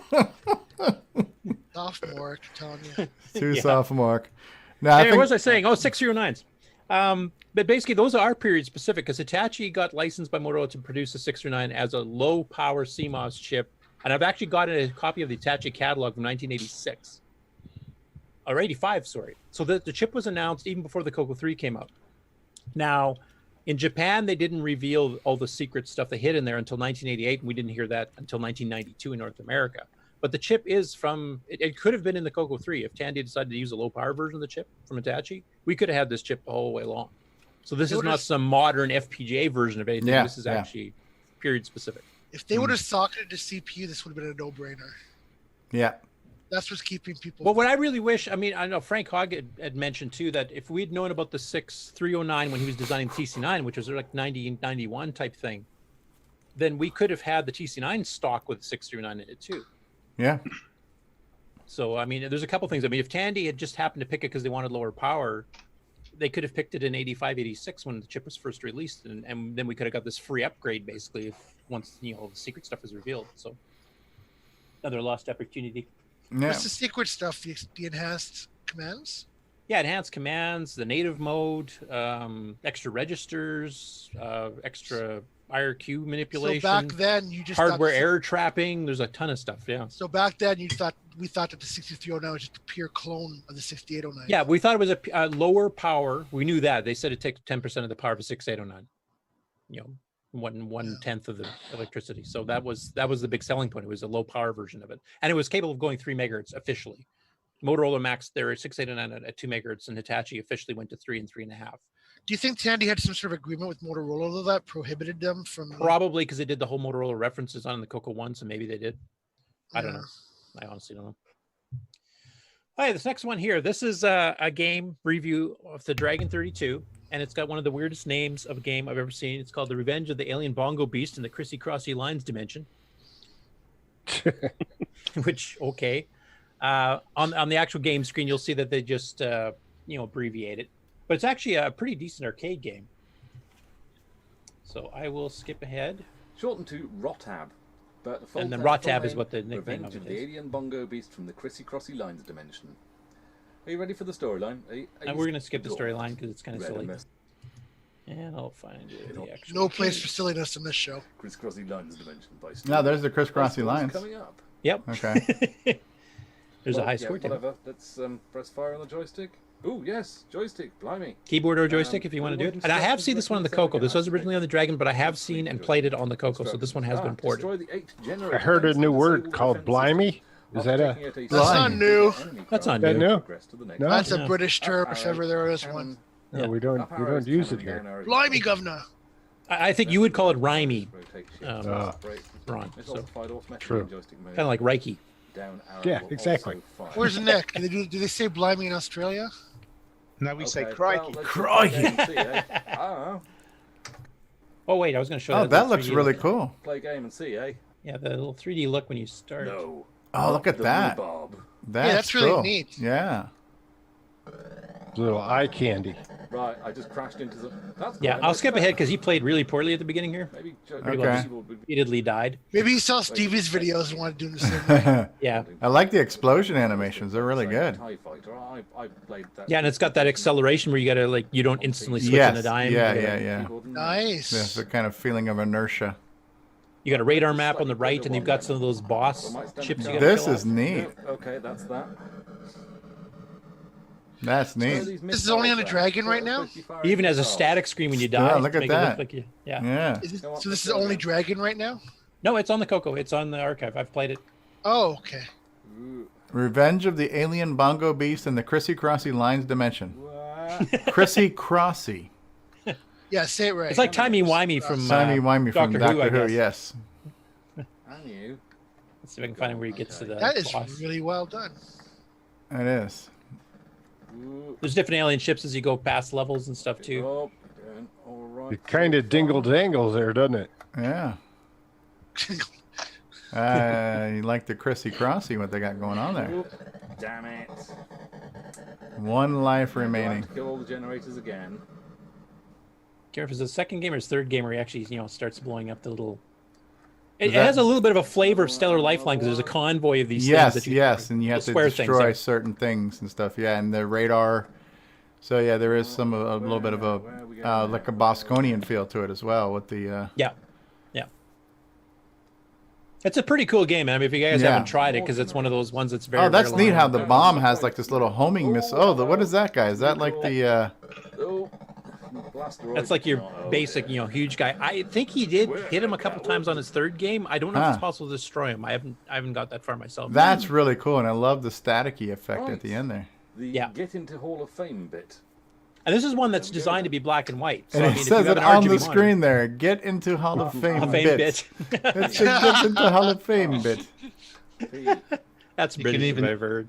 You can even see the PAL artifacting. See that purpley. Yeah, the tinge? purpley lines, the vertical. Lots of exclamation Yeah. marks. But for those of you who have like a CM8, and a lot of the games for composite don't have color because of the lack of artifacting. I mean, this one's designed to be black and white. It'd probably look better on a straight CM8. Yeah. This is a neat game. So I'm happy about that. It's pretty cool. I liked it. Oh, are you kidding me? Where would you find this in the archive? I think it's called ROTAB. No, I mean, would it be in games? Would it be? Oh, it's definitely a game, yeah. Okay. Jet just Set added, Willing. was it just added recently? No, I played it like literally years ago. Oh, okay. So I had it way back Need to when. explore that archive more. Did I see that this is written by Stuart Orchard? Yeah. Okay. And he's working on one called Return to the Beast. I was going to say that did remind me of Return to the Beast, his current project he's working on. Yeah, that's a Xevious style cool. game, right? Yeah. So this one's Jet Set Willie. This is a cross-platform game. This is the Dragon version of this. Guy did a long play review. I'm not going to play it all. We've kind of seen it before, if you guys remember wandering through. But since he actually knows what he's doing a little bit, there's a fair bit of the levels shown. I won't play it, but if you want to watch, it's a half-hour video. Very cool. Jet Set Willie. It looks like a shaver razor blade there, don't it? Yes, it does. It does. Yeah, I was going to say, it does look like a razor blade. Yeah. Yeah, and there's those like toilets with flapping lids and all kinds of stuff in that game. So wow, kind of game I like. Lord of the Dragons. Don't we have a guy in our community named Lord Dragon? Yeah, we do. And this is part of the weekly Pet Sass Gym 1 Dragon 32 and 64 video game collection. So this is a basic game with an interesting way of presenting your map in a low resolution. It's similar to Rogue when you're in a darkened room. Okay. Remember, it has that kind of a shadow effect that follows you around. And get out of your ad. So I won't read all the directions here because that's kind of boring. Directions are for losers. Yeah. All right. Have you tried the Brave browser yet? Sorry, what? The Brave browser doesn't do ads. Oh no, I maybe should try that. Try it, yeah. So you can see it's kind of going slowly across, but as he's walking across, it's only showing the area that's lit up around you. Okay. And it drags the shadow back, like here's a set of stairs. Okay, yeah. I wish he hadn't done all the little beep beep beep sound effects in between each. But it's a rather interesting way because I mean I've seen Rogue do this, but as far as like a CoCo 1-2 Dragon 32 level game, I've never seen anything try that attempt, especially in basic. This is where David O'Connor's soundboard will really. Yes. Now it'll sound awesome. It'll sound like Van Halen. That's right. Anyway, it's a cool game. I'd never seen that one before. So yeah, that's neat. Interesting little hybrid. This is called Leggett, as you can see on the screen here. And then this is also a cross-platform. I didn't get a chance to check what other platforms it was on, but... And you got option of, various ways you can pick certain key combos to do your controls. Oh, you got to jump through the gaps. Yeah, and then work your way up to the top. As far as I know, that's not a clone of arcade game. I don't think I've seen one like that. Have you, Stevie? Not that I can think of right now. There was a mini game in one of the Assassin's Creed games I played that was like this, but it was vertical, not horizontal. Okay. Oh, you can't jump too high. Seems like it'd be a pretty easy concept to implement, though. Yeah, but that's one you could probably do in basic. You could. Yeah, especially like on the CoCoVGA or something. Yeah. Now, Davey Mitchell's mentioning he used to play Leggett, tough but fun. Okay. And then earlier, Amigos Retro Gaming was mentioning that the Jet Set was a very tough game on the ZX and a sequel to Manic Miner, and it's a very tough game on the CoCo too. I have a whole bunch for that. I played it too. Oh, now of course you can't get trapped. Oh, you can wrap. Yeah. Okay. No. So you can wrap. And if you hold down the key too long, you can butt your head against the ceiling. The jumping part sucks, though, huh? That would piss me off if I imagine you're supposed to just tap the key and then you'll hopefully just go up. I don't know. I'd have to try it. I haven't tried it. Okay. You would have quit by now. Yep. Here's another one. This one's Blabby. called Blabby computer games. Yeah, Blabby had a lot of Dragon stuff. So Laser Run, as far as I can tell, I think it's a basic, other than the music routines, I think. And it kind of reminds me of Advanced Star Trench Warfare, if you guys have seen that CoCo game. Except lower res, so it has more animated frames, so the animation looks a bit smoother than that one, because I'm basically just flip between two versions of the tunnel, or not tunnel, but the thing you're flying through. Oh, Watch out for the Disney lawyers. The trench. Your first mission. By the way, I was wondering if David O'Connor's MIDI device would help Nick Marotta's ukulele playing. All right, where's that kick button? Hypothetically speaking. Oh, I thought we were friends. Oh, okay. Yeah, that's definitely basic. Yeah. So he's probably doing P copy to alternate the two color things for the Yeah, or just animation. doing a P mode or page, changing the page number and just flipping through and Yeah. drawing on each one unseen. Like I said, it's like Star Trench Warfare, except Star Trench Warfare used P mode 4 with artifact colors and only had 2 scenes. Like your grid Yeah. was only 2 flipping back and forth, so it kind of lost the motion effect. This one actually has several, so it actually does have the motion effect. You got one. Got 2. Okay. Yeah, a little choppy, but it's very it's a very ambitious thing to do in BASIC, and I think he pulled it off pretty well. Yeah, I have to agree. If he gets that SAM doubler there, it'd be pretty good. Yeah. Cool. Very cool. This one's called Laser Zone. And this is a Dragon port of a Jeff Minter game as well. With a bit of annoying sound.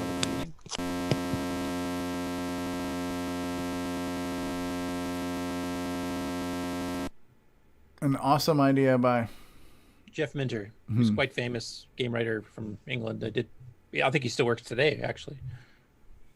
So let's get ahead to the gameplay. Fast forward to a part that's not boring. And the show's over. Okay. Ooh, look at that. Neat.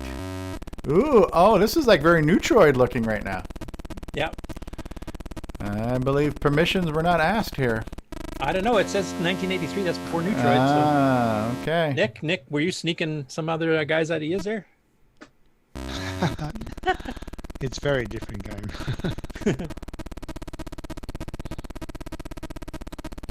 That's an interesting concept where you have to shoot from different angles. Yeah. Kind of have to wrap your brain around that. Yeah. Bad news, Zone Gunner. Laser Zone. ZZ.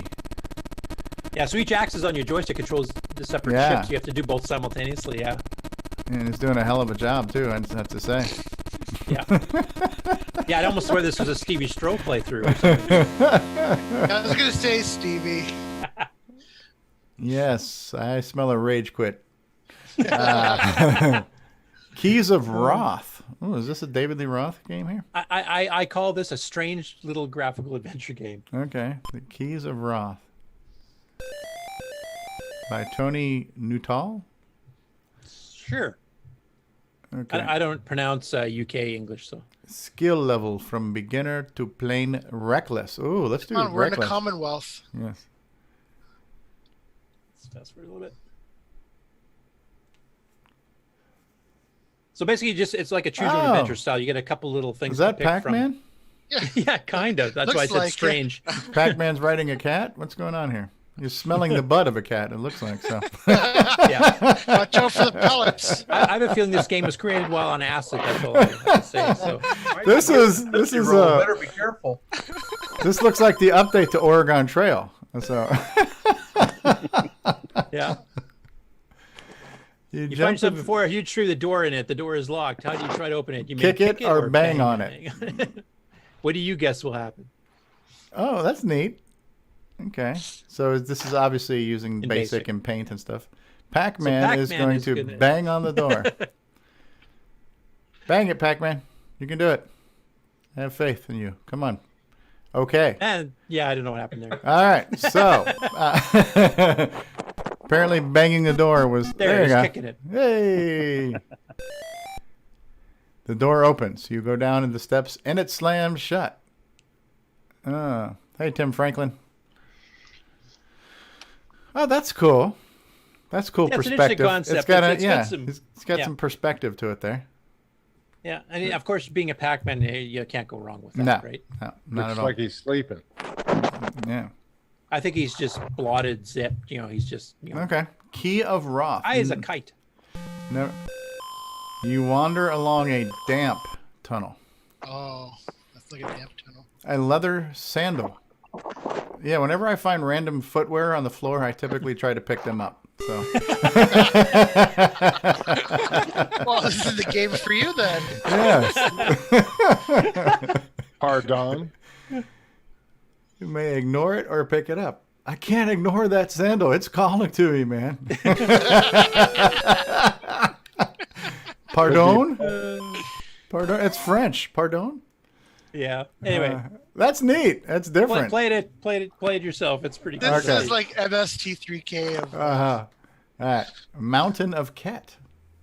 Yeah, now this is called Cat Trilogy because it's actually 3 games.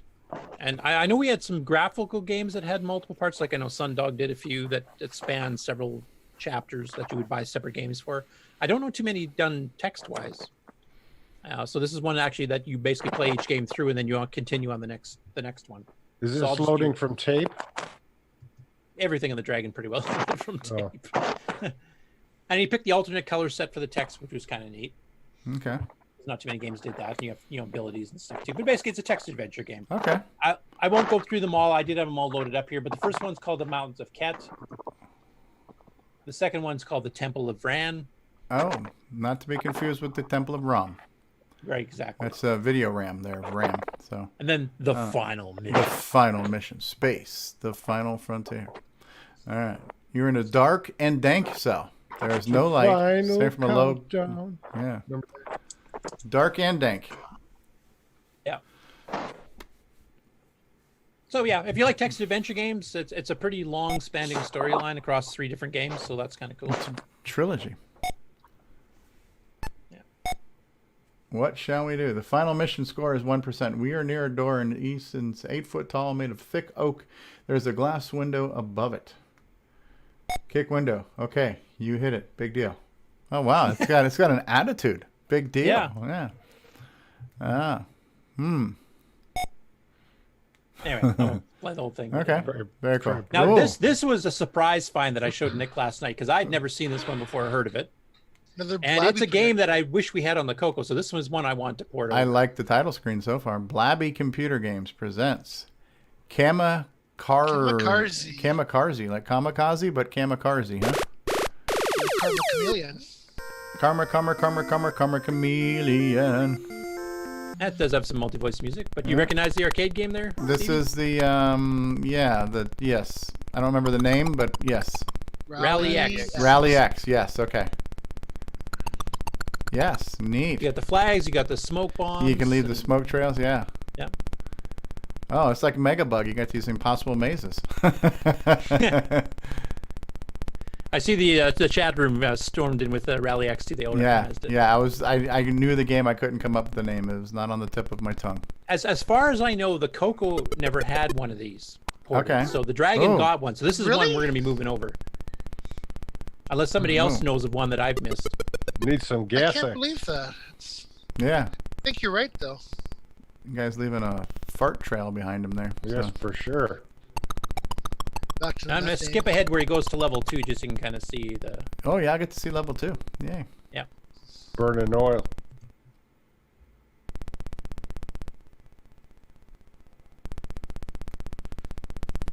I think at this point he's got 1 flag left to get. And you have to get fuel and everything else if you guys haven't played Rally X. There's a few things to do. Okay. Hey, Brendan. Brendan says he has to go. Thanks for being here, Brendan. Thanks, Brendan. Thanks, guys. Bye for now. Yep. Thanks for the update. You bet. Yay, he got the last flag. It's a bit of a musical interlude, and then...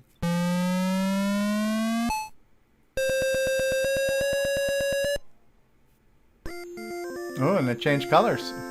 Yeah. It's like Miss Pac-Man, different color mazes. Oh, wow, those cars got really pissy on level 2, didn't they? Yeah. The engine came out.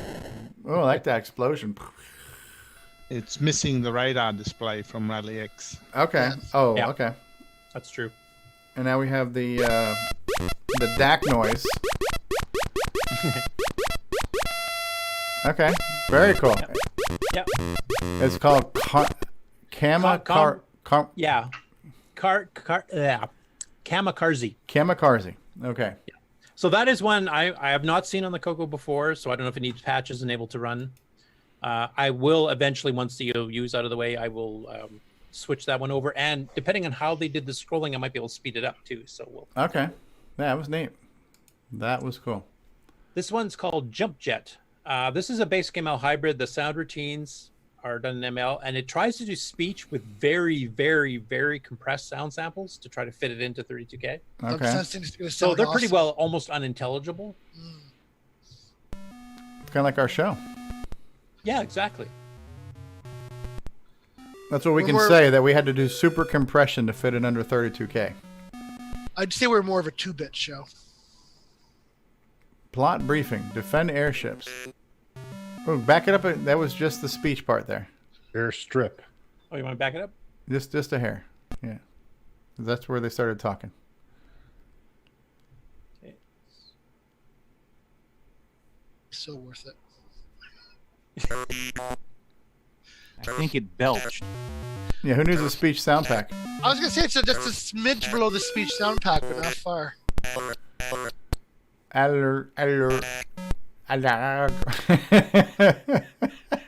not. Is it considered cruel and unusual to make fun of a software-based speech impediment? Probably. You're being a machinist or humanist. Yes, I'm making fun of.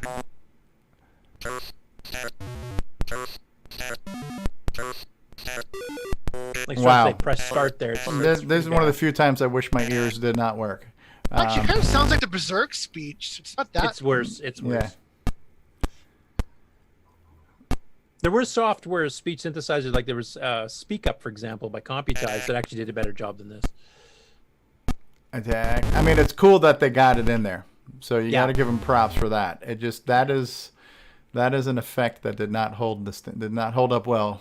in the- Pretty good if the it's test a of cassette time. game. Let's pretend it's 1981 and we'll be impressed. Yeah. Yeah. Back then we would have been. All right. What the hell is this? Is this a This puzzle is called game? Jigsaw. Yeah, it basically you make jigsaw puzzles, and they have a couple built-in pictures, but you can add your own. Okay. And here it is unscrambling the title screen as a jigsaw. Is that my criminal life? That's cool. VidPix. Not to be copied. Hired. Do not hire this software. This software is not for hire. Do not rewind tape. Man, a lot of rules going on, man. It's like, come on, I just want to have some fun, man. Thought you were cool, man. Yeah, Frankie man. says relax. Yeah, relax. Don't do it. It It's even just says you should. It'll take you a couple of hours to win one of these too. So no more of those frustrating aliens to zap. No more exhausting searches. Yeah, Nick. No more of those frustrating aliens to Yeah. zap. Make a jigsaw game. Come on, Nick. You can do My it. feet are Crikey. covering the screen. there's your instructions. All right. Blah, blah, blah. Yeah. Do You want can to use your own design. Oh. So you can load your own PMO 3 graphic basically if you wanted to. Ow. Off tape. There's the 4 that come built in. Okay. The Kingfisher. So get us to a damn puzzle already. Okay. Wow. I just, yeah. I want to see Stevie do his speed run through one of these. Oh, That's yeah. what I want to see. Yeah. Well, this is harder than a normal jigsaw because you can't tell which are the edges and which are the interior pieces. Yeah. Yeah. I mean, this one has a couple bits of text you know have to go together, so those pieces you could get right. Sorry. You haven't got it quite right. Yeah. Okay. Wow. Yeah. That's. Yeah. If So this is ever written in wanted, if Canada. I ever wanted to slap a software designer, it would be this guy. Well, let's see how it should be. It was written in Canada. Yeah. Let's see how it should be. Okay. This Blabby Computer Games is making a lot of stuff, huh? They did. They were one of the main ones, along with Microdeal and there's a couple others McDougal's that- Last Stand, huh? Yep. Is he related to Custard at all, or is he the? Could be Sheldon McDougal for all I know. Blabby. I like that font. And clear your criminal record for life. Yes. That's a bonus. Please Obviously, leave the YouTube tape is starting running. to know me too well. Yeah. Targeted advertising at its best. Please leave your tape running, Curtis. Yeah. Ooh, what the hell? All right, so we got bugs. with Yeah, you're the red, strawberries. funny-looking thing on the. Is that a strawberry? What the hell is that thing? I don't know. I have come to the conclusion that a lot of Dragon developers must have did drugs Yeah. because they did a lot This of is, strange out there stuff. It was the 80s. But you got monsters chasing you, and We got Multiple dragonflies mazes you gotta and go through. strawberries and frickin'. That thing looks like one of those cootie toys that you used to put together, the cooties. One of the bugs looks like a cootie bug. Okay. so anyway, Blabby. I mean, visually it's very interesting, but understanding what the hell you're supposed to do, That one There, guy's he just- firing green bones at him or something. Yeah, that weird strawberry-looking thing is you, and you can fire. Okay, and people are firing at you too, and apparently they can fire through walls.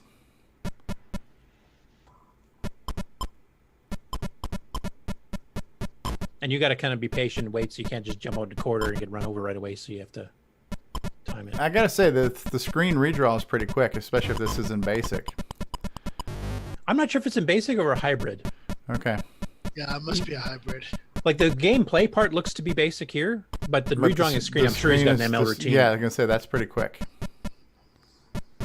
So that's a good example of a hybrid where you can get the extra speed just for the certain things you absolutely need. Okay. Well, can we speed on to another one because this is making my head hurt? Actually, we don't have to speed on anything because I'm done. Oh, we are done. Oh my All right. lord! My Thank lord! you, Curtis. That was My lord! Great segment on the news. So we're an hour and a half in, so I think we should take ourselves a break. Absolutely. Show's over, guys. Come back Time to go and home. do project updates and acquisitions. That sounds good to me. So roll we're going to some start ads off there. with a little bit of Electricity as a Fad by Nick Marotta, and then a little something else. There we go. Nick Marotta on Electricity. Crikey!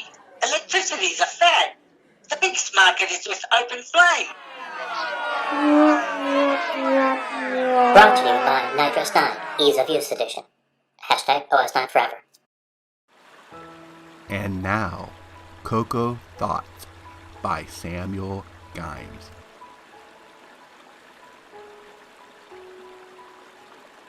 If you're using your color computer in Quebec and it stops working, is it now a CoCo won't do? Hello, I'm David Ladd. Thank you for watching CoCoTALK, the world's leading live CoCoTALK show. Hey, what's going on, everybody? It's me. It's Original Gamer Stevie Stroh. You know, gameplay. To get your copy of a Gameplay Goodness Color Computer Gaming DVD today, head on over to 8bit256.com. There you will find several DVDs featuring color computer gameplay videos by the Original Gamer Stevie Stroh. So to get your very own copy of a Gameplay Goodness Color Computer Gaming DVD, head on over to the Retro Swag Shop at 8bit256.com and tell them the Original Gamer Stevie Stroh sent you. It's a Radio Shack Merry Christmas. This year, I needed to give a real family pleaser. Honey, please help me with this budget. How about a new game, Dad? Please. And I found it. Radio Shack's Color Computer 2. On sale for just $99.95. It entertains, educates, manages. It's expandable and affordable. Now that really pleases me. The Color Computer 2. Sale priced for Christmas. Only at Radio Shack. Yeah. Hi, I'm Tim. Playing Dagger like that idiot from the book. You're watching CoCoTALK. I'm actually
From Radio Shack, the TRS-80 Model 3. And at $200 off, it's a great value. Select from Radio Shack's huge program library. To aid your children's education, plan your personal and household budgets, or to entertain with fast-action games. You can even learn to write programs. The TRS-80 Model 3, on sale for $7.99. Only at Radio Shack and Radio Shack Computer Centers, the computer experts. We now return you to CoCoTALK. Well, So we've go ahead. Sorry about that, Nick Marotta. Oh, we gonna talk about the question in the chat? No, I was gonna, because I have one more commercial to play that I have to do manually here. Okay. So I didn't have it in here. So let me go ahead and do this. This is the commercial for the Joey, which I hope works. I've been having some technical difficulties with my Google Drive lately, but let's see if this one actually plays. Tired of switching your joystick between the left and right port? Want to change between different controllers? Well, Joey has got you covered. The Joey Controller Switch. Take control of your controllers with the flip of 2 switches. Order today at cocoman.biz.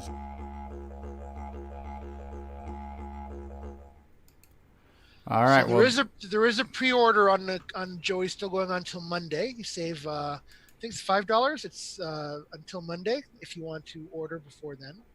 Is it true you get Nightmare Highway with one? You get a free digital download of Nightmare Highway with every Joey purchase. Awesome. So I know we'll be talking more about Joey during this segment with the projects and acquisitions because a couple of us have gotten them. So yeah, let's start the project updates and acquisitions if we're ready. So who has something to like to talk about? I'd like to share a page. You're going to share a page? Yeah, you know my Rod's life? Garage. Okay, Rod's are you going to Garage. share Oh, okay. it? Yeah. Are you going to share it, Ron? Yeah. Okay. Mm-hmm. Okay, tell me when. Go ahead. Anytime. Okay. I hit the share button. Sharing is and caring. I pick the screen and hit share. Do you see what I see? We see it. We see it. Okay, what I have here is the dish in my backyard in Rochester. And I put the CoCo Black Beauty right here, and I had a stick attached to it, and it would track when the dish was moved back and forth, you know, horizontally. It would, you know, look at different things.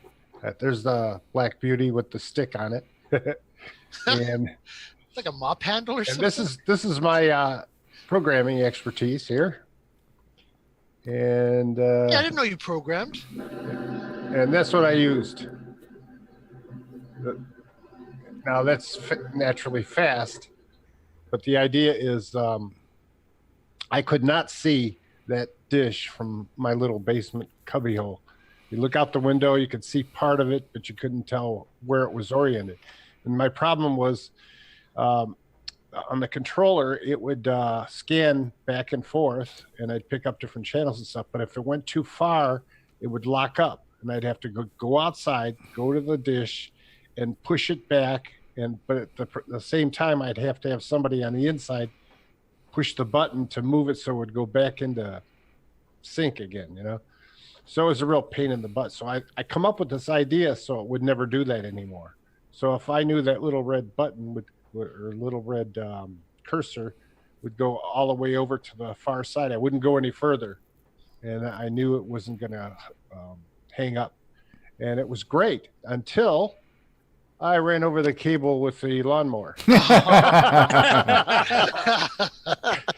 And so then I learned that I should bury it a little deeper. So I took my shovel and, you know, and I buried the thing a little deeper, which was good. But yeah, that was, we moved away from this home in '91. So that was quite a long time ago. But, so basically, as the dish was turning, it was moving the joystick, and you could read the value of the joystick to know how far left or right the dish was facing? Yep, correct. That's pretty clever. Pretty innovative thinking. Yeah.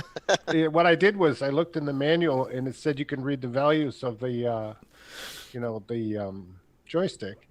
It's like 63 to 0, and then same in the other direction. Yep. Mm-hmm. And so... I was wondering, did you use the joystick button to turn on off the illegal descrambler? No, never had one of those. There's my Black Beauty. I had the CoCo 2 out, playing with it, and then I had this is one of the things Paul posted on his page. That's a zoom beauty. up with a 64 meg board. Yeah, and he is just a genius guy. A little bit over, he talks to me about this stuff, and my eyes glaze over, but I just blink and I go, "Yeah, keep talking, man." That was like me and Bill. That's what happened there too. I also came up with some pictures. Let's see if I can scroll down real quick, fast. Oh, this was my CoCo in my shop in 2001.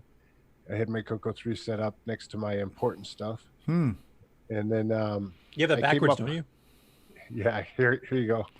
That's cool. The Mandalorian CoCo. Yeah, now I didn't know who this guy was. I saw it and I thought, God, that looks cool. I'd like to include that in something. So I just threw him in there.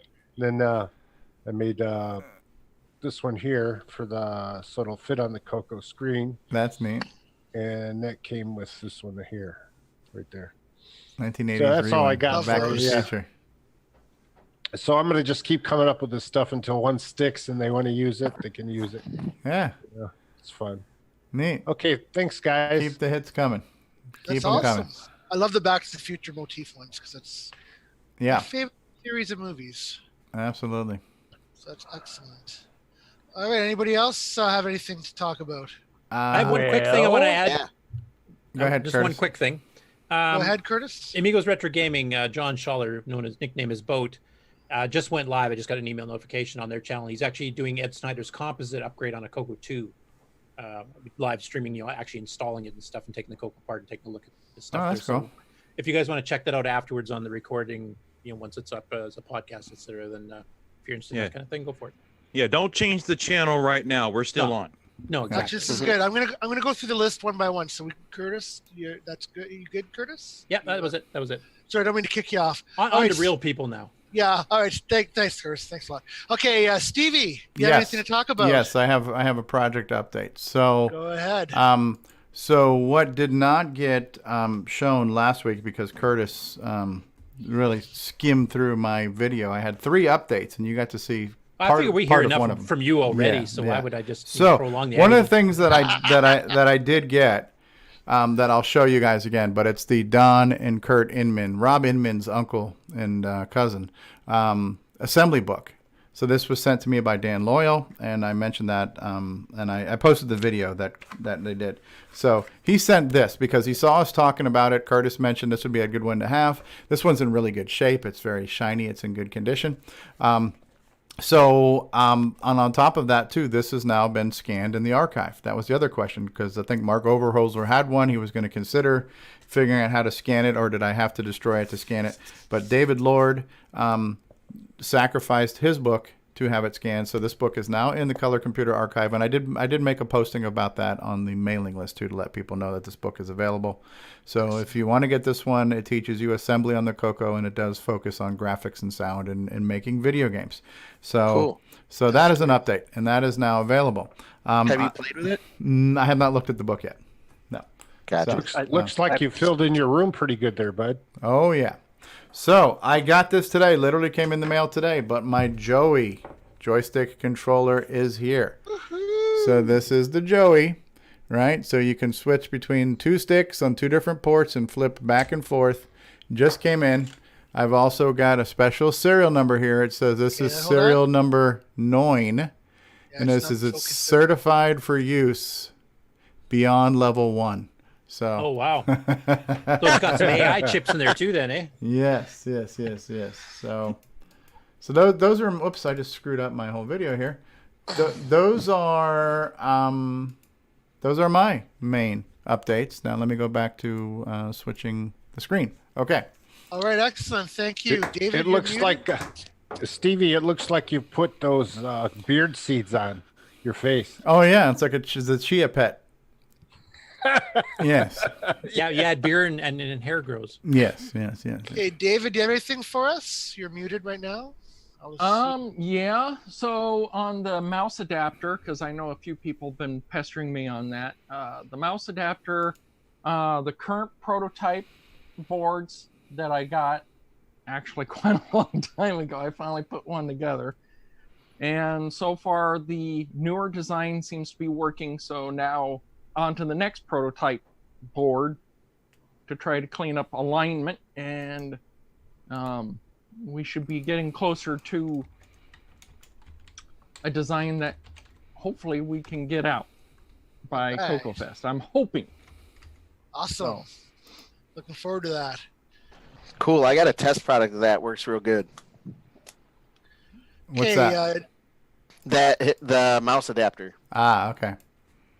Oh, I see. You have one already. Gotcha. Yeah, they let me test one out. That will be awesome, Rhett. I'm looking forward to that one. Jason, I know you did nothing at all this week, but I'll ask you anyway. You got anything going on? Oh yeah, nothing whatsoever happening here. Slacking this week. I am such a slacker. Yeah. Actually, of course, like you said earlier, that the pre-orders or advanced orders for the Joey controller switch are going to be ending here on this coming Monday, the 25th. That is a $5 discount, so it will be $35 now plus shipping, and it will be $40 after that plus shipping, of course. Obviously you see Stevie has his, you have yours. There's some others out there now. The pre-orders have been, the pre-orders have started to ship, and also on the Joey page on cocoman.biz, you can just go there and find it, or go to cocoman.biz/Joey. Yes, the joystick test program that I showed in the video previously here on CoCoTALK added a little polish, and it's available on my site for free download. Awesome. Of course, just a simple little program I use to test things, and if you press button 1, you get a red rectangle, and button 2, you get a black rectangle there. And it's good to verify you've hooked up everything properly. So of course that'll work. Useful. It's useful, and it'll work even if you don't have a Joey. But and I think I also uploaded that to the TR-City Color Computer group on Facebook. And there is a CoCo 3 version, and then I'm sure I probably could have just made one that worked on both, but I went ahead. There's just a separate CoCo 1 and 2 version on that same disk image. So the reason that these things are going up in price is because they're assembled in China and there's tariffs? Oh, they're not assembled in China. They're assembled right here, Ron. Here's one with proof. Yeah, proof. There's now no the reason the holes price in is going up is because Jason is a capitalist pig. It was introductory, get people interested, and I mean there's a lot of work to make these. They look it's a simple idea, but there's a lot of connections there. There's a lot of. Can I make a reservation for one at the CoCoFest? Absolutely. I have reservations about CoCoFest. I mean, I'm not what I meant. Yeah, sure, we can. Yeah, just what, Curtis, remind me closer to CoCoFest, and I'll make sure I set one aside for you. Okay, I don't need a special serial number or anything, but yeah, I'll pick. Oh no, I think the special serial a lot numbers of stuff there. Yeah, the special serial numbers are done, but just remind me. Yeah, we had serial number 001001001, and then we had serial number. Yeah, and then we had serial number Nick Marotta, 9. should I believe was also called. All right, and I look at it this way: there's a certification I really don't have to worry about if Stevie's ever going to test. So.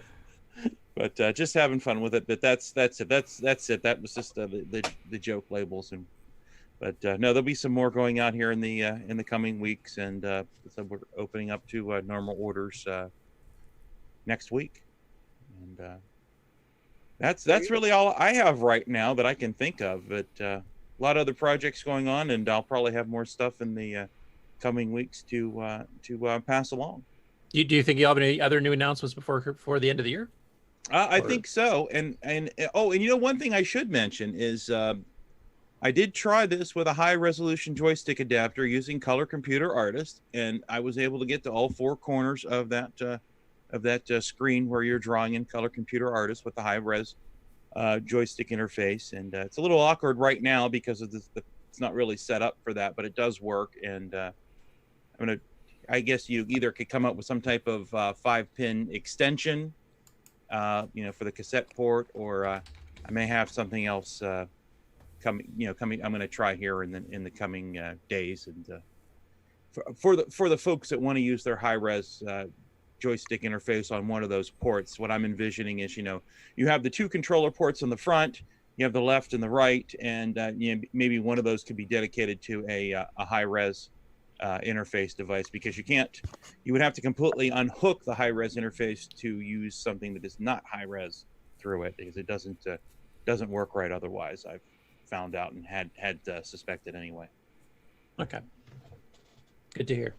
All right. Well, thank you very much for working on that. I'm a huge fan. I hated plugging and unplugging, so I really appreciate that you. Now, Nick, has it improved your color car scores? Actually, I did pretty well with color car. Yeah, I'm doing all right. All right. So thank you very much, Jason. Paulie, do you have anything for us?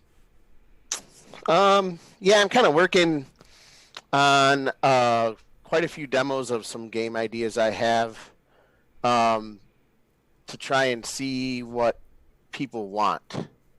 So I was just going to make like some 1 or 2 level demos of all the brainchilds I've had in the last year or so and see which one sticks and continue development on that. That's a great idea. Now, do you have a selection for all of the above? Yeah, I mean, I got really busy in the last few months and I haven't been able to work on anything, it seems like, but yeah, but I want to start with what everybody's going to want to do first. I have a few samples on screen if you guys want to see them. Sure. Are these games you're hoping to sell? What's that? Are these games you're hoping to sell down the road? Or I don't know about sell. We'll figure that out later. Yeah. Do any of these games have any plot points with the timber industry? No, they do not. Log jammer. Are there any nightmares or highways involved? There are no nightmares or highways yet. Okay, because it's good. We shall see later. With the Timberman,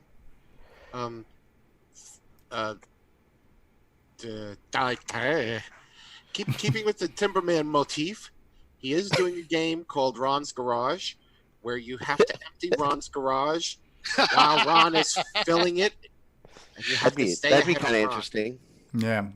If this is Downland 2, this gets my vote. Do you guys have? Can you guys see what I have? Because I see it. Yeah, I see it. Tiles. Yep.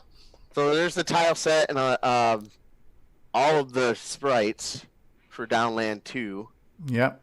I got some kind of neat ideas for there. I added a rail cart that you get to ride.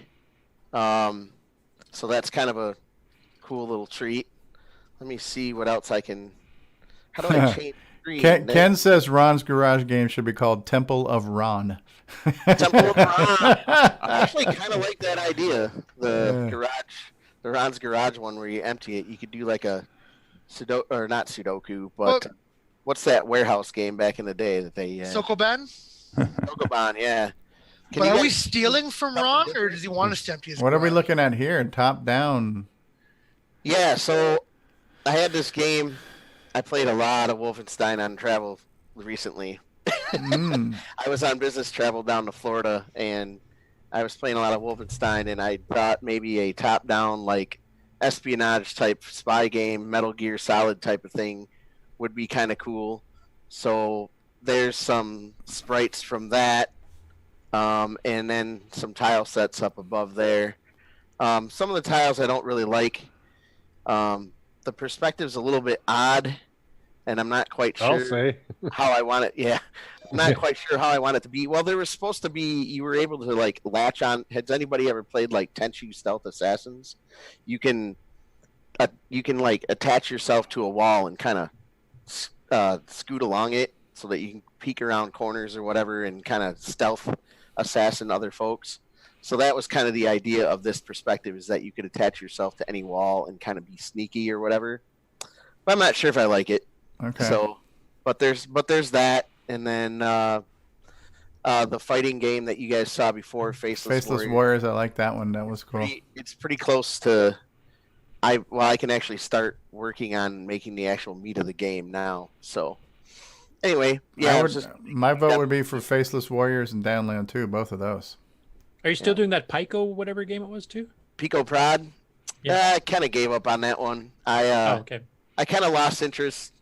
I was trying to figure out how the object codes were going to work. I was using single bits to tell things that were static and things that were movable objects, and Simon and I couldn't agree on the best tactic to use for the object codes, and so I kind of just put it on the shelf and might get back to it someday. It had a really cool music player for the title screen, so it's not 100% scrapped.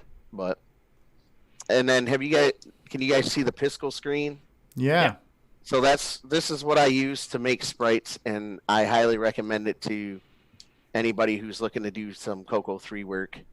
And I know Chet Simpson's working on a compiler that will take different graphics formats that you can upload into that, and then it will spit out a compiled sprite like this. So the nice thing about this is that you can set up an RGB palette similar to CoCo 3. You can see your animation in, process. You can change the frames per second. 60 is obviously way too fast. So save things in your browser, put them on your computer. It's just a highly recommended program. Neat. That's neat.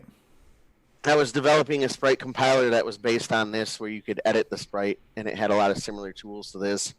And then it would compile at the end. But then when I found out that Chet had a compiler that was going to be kind of like Glenn's wasn't super efficient without going back and editing a lot of it. Chet's will be a little bit better than that. So I stopped designing it for the CoCo 3 and I said, you know what, I'm going to just focus on making some demos of the game so that people can play it and see what they want me to make. So, hey, I don't know whether I should ask this or not, but what's the little farm animal in Transform 4? What's that? The little farm animal in Transform. The little farm. It looks like a sheep on the right-hand side, where it says layers and transform and pallets. That's a sheep. Is that Dolly the clone? You can clone the current layer to all frames. So Dolly the clone. Yeah. It's a clone. Dolly the sheep. Yeah. That's really funny. Now I think. Yeah, it is. Very funny. Yeah. So that's what that is. I couldn't guess what that would be. I thought that was because you were getting so busy doing your graphics that you could just online order veal to get it sent to your door. You think they'd have like 2 squares that are copies, Yeah, I like the Temple of Ram looking dude. He looks cool. The Temple of Ram looking dude. I mean, excuse me, the Downland guy that's on here now. Yeah, Downland guy. He looks cool. Yeah, I will get it. I'm gonna try and get it to just be the walking frame. There you go. So.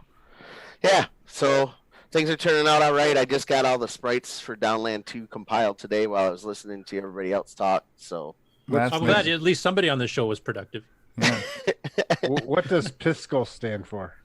I don't know. That's just what they call the app, and it's online. You can just go to piskelapp.com, and it'll bring you here.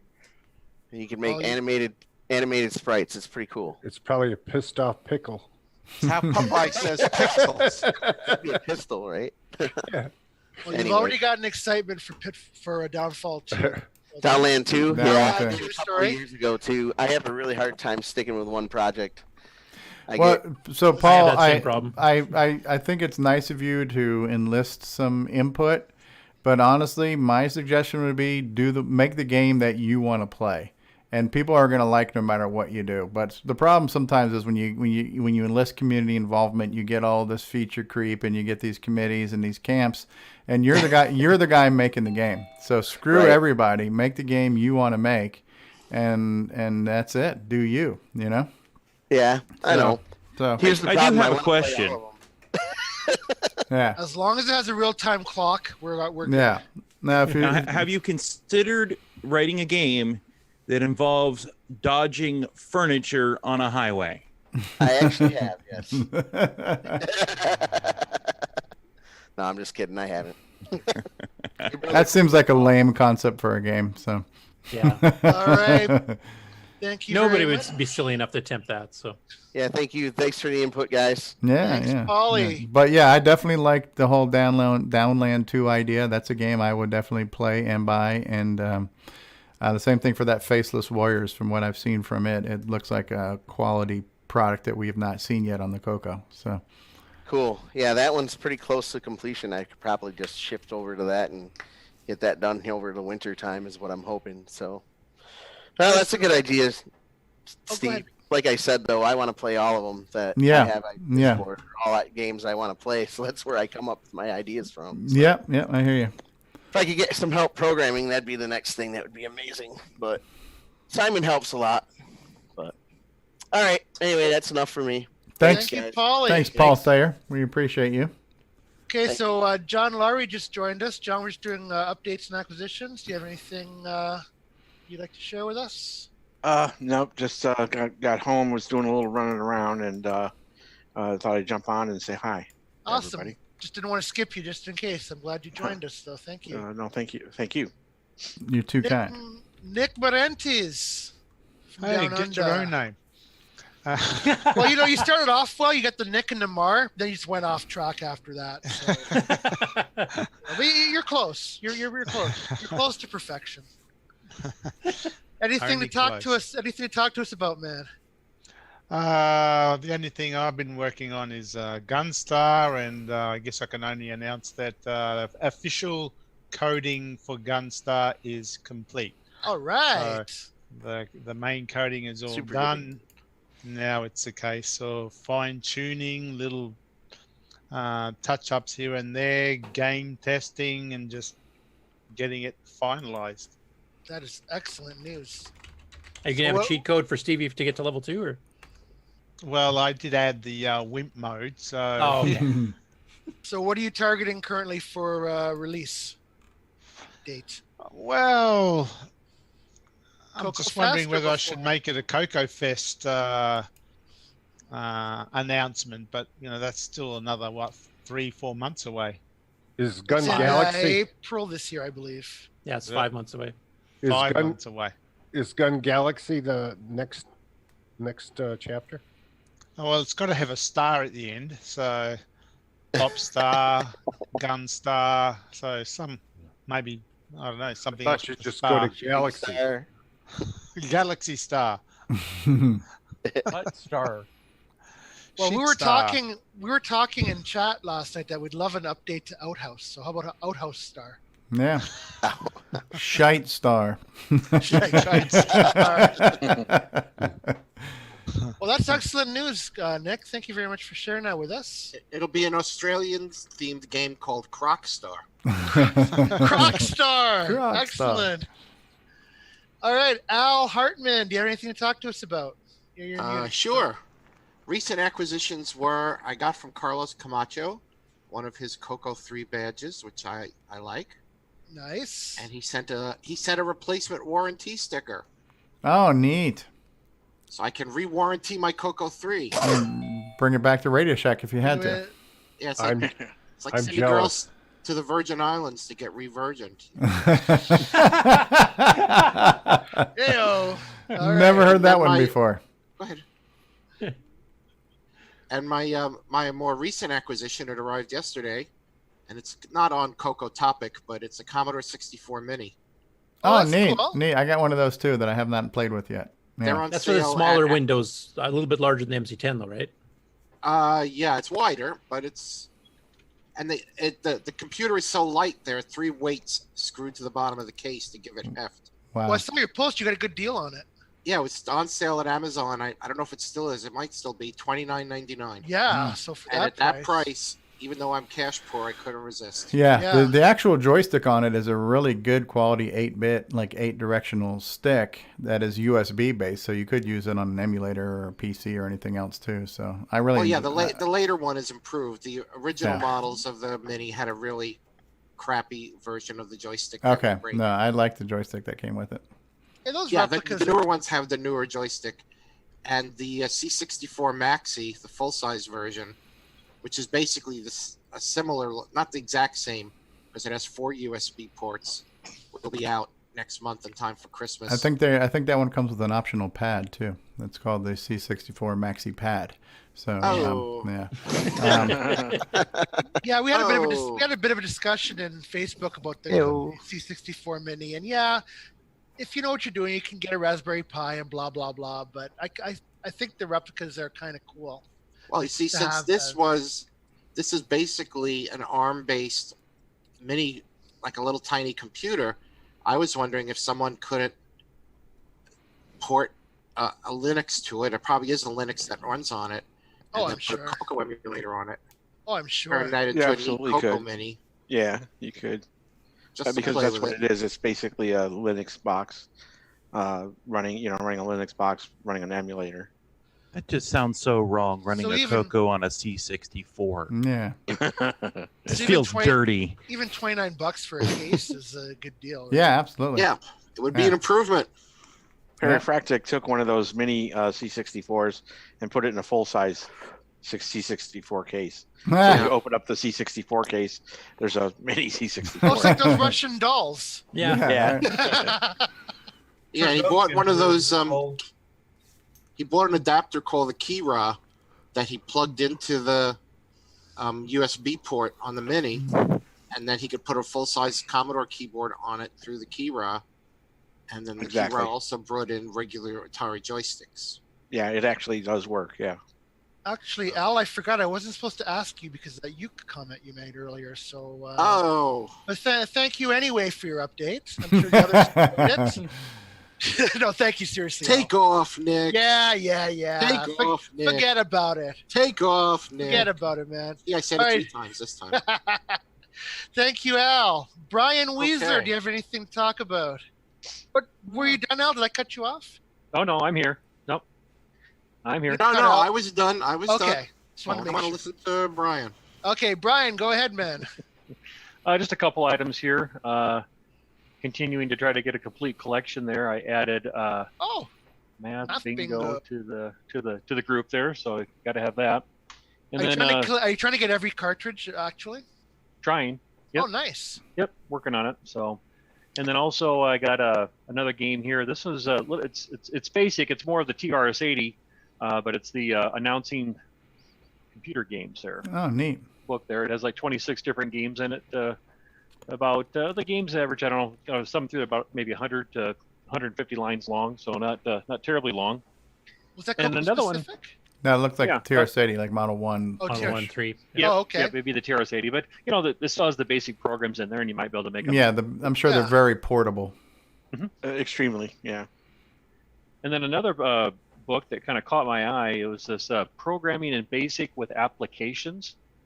And I wasn't sure what it was about. I couldn't find anything about it though. But actually, what it turns out to be is it's actually a book that would have been used in college back in the day. It's laid out where you basically learn something, and it actually has questions at the end of each chapter that you have to answer. So it's almost like more like an instruction manual of sorts. But it was kind of interesting. I was going to kind of fall through it and just kind of see, but it's for actually teaching basic is what it would have been back in the time. That computer. I recognize the terminal on the front. It's an looks like ADM-22. a PET. Oh, okay. Yeah. Or ADM-3A, I should say. Yeah. And then the only other thing, and I've been working on it here a little bit as throughout the show here. I've posted about it on Facebook, the CoCo 3 Back from the Dead project that I've been working on, and I got the board here. I'm 2 capacitors away from recapping it. So I had a really weird wavy pattern going through out of all of the displays. And so it was suggested to recap the board. So I'm 2 caps away from finishing that, and then I'll be testing that out. And I got the keyboard repaired on it. The keyboard was completely unusable.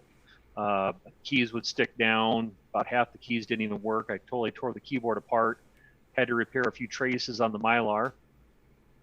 Got that going. So the keyboard's working, the computer's working, and except for this wavy pattern. But I get that, and I should have a live CoCo 3 because I got the case all cleaned up. So, yep, almost there. Okay, some of you hardware guys are going to have to move to Canada because I need help, and we have so many people who are capable, but you're all in the U.S. Or Western Canada. Somebody step up. I got a quick question. You were talking about your cartridge collection. Is there like an official number of, like I'm assuming you're going with Radio Shack sanctioned cartridges that Radio Shack put out? Correct. Yep. I'm looking at those, and a lot of it I just reference off of the catalog and keep my eyes open for ones that that I don't have. So. Yep. Do you have an idea what the total number is? No, I don't. I was going to go through and try to make a complete list, so that way I can continue to mark them off, so I can narrow it down to which ones I don't have. So, Yep. No, that is something I want to do, is to get a full list of what was available. So. Well, don't forget Color Script Set 2. Electric Boogaloo. Electric Boogaloo. Do you have any way of dumping them if there are any missing from the archive, or? I guess I don't know. When you say getting them from the ROM to the archive, I don't have the ability. I believe there's a way of doing it, but I don't have that ability. Yeah, there's software you do. You just need to put some tape on one of the pins to kill the auto start. Yeah, and then you just save M. But there's software on the archive that will also add a loader to the cartridge, so that when you load it in from floppy, it banks into the full 64K mode, copies the cartridge data to the correct region of RAM. Yeah, if it's non-independent code, then unfortunately, there are some cartridges with protection that try to overwrite themselves, which of course on ROM doesn't work, but on RAM it does, so you'd have to patch some of those. And at Spectrum, we used to sell a program called Multipack Crack. I remember that one. You would use a multi-pack to crack cartridges. Ooh. Yeah, I never did the trick where you put a piece of tape over the cartridge detect pin. Yeah, because there was a poke you could do that would just make it ignore the detect pin. Yeah, but if you plugged it in crooked, you could short out your computer. So I never did that. I was always careful to. Well, it was Radio Shack's computers too. But when I did it, I would line it up very perfectly, and I would put it all the way up until it, you could feel it hit, and make sure it was perfectly straight, and then just kind of pop it in. And I never once ruined one of Radio Shack's machines doing that. But I think nowadays with, them being ancient, 30-year-old plus computers, I would use. Yeah, I just did the tape thing. It was so much easier. Just, a little piece of masking tape and just cover the one pin, and then you were fine. Yeah. Don't they show up in the ads them putting a ROM pack in while it's on? While the computer's on, you mean? One of the ads, yeah. Well, we watched David Connor do it with, a dual. Yeah, an MPI plug into it. That sent shivers down my spine. I was expecting Magic Smoke that episode. Dave Jones from EEV blog was showing these ads where they were soldering, and they were holding the soldering iron from the lower part where where it gets hot. Where it smells like chicken. I've seen that same clip art. I think we had it hanging up at my work for a while. It was a lady holding it by the hot part. Yeah. On like a PC motherboard or something. You said something up wrong. All right, Grant Leedy. Really? Yeah. All right, I'm muting Grant. Yeah, we got a little bit of background noise from Grant there. Thank you for That's that not the update. worst background noise we've ever had from Grant Leedy. Grant is like a fountain of background noise, is what I'll say. But anyway. Number one on the internet, that guy. All right, thank you very much for that update. Now we also have Terry Stiggy. Do you have anything to talk about? Yeah, I've got a couple things. I did get my Joey from Jason. Nice. I had requested a serial number version, and I didn't get it, so I'm assuming I got a beta version. So I was kind of happy about that. Those were he only put serial numbers in the first couple. That's right. If I can share my screen, I'll try here. Yep. I don't know if that's coming through or not. Yes, we see it. So I've been trying to get this updated for the TDP stuff. I do now have a list of all of the catalog numbers that I've been able to find. And just as of yesterday, the Holy Grail that no one really knew existed or not, I got one. So Learning Lab with the cassettes and everything? Yep, it's got all the cassettes and it's all TDP based. Wow.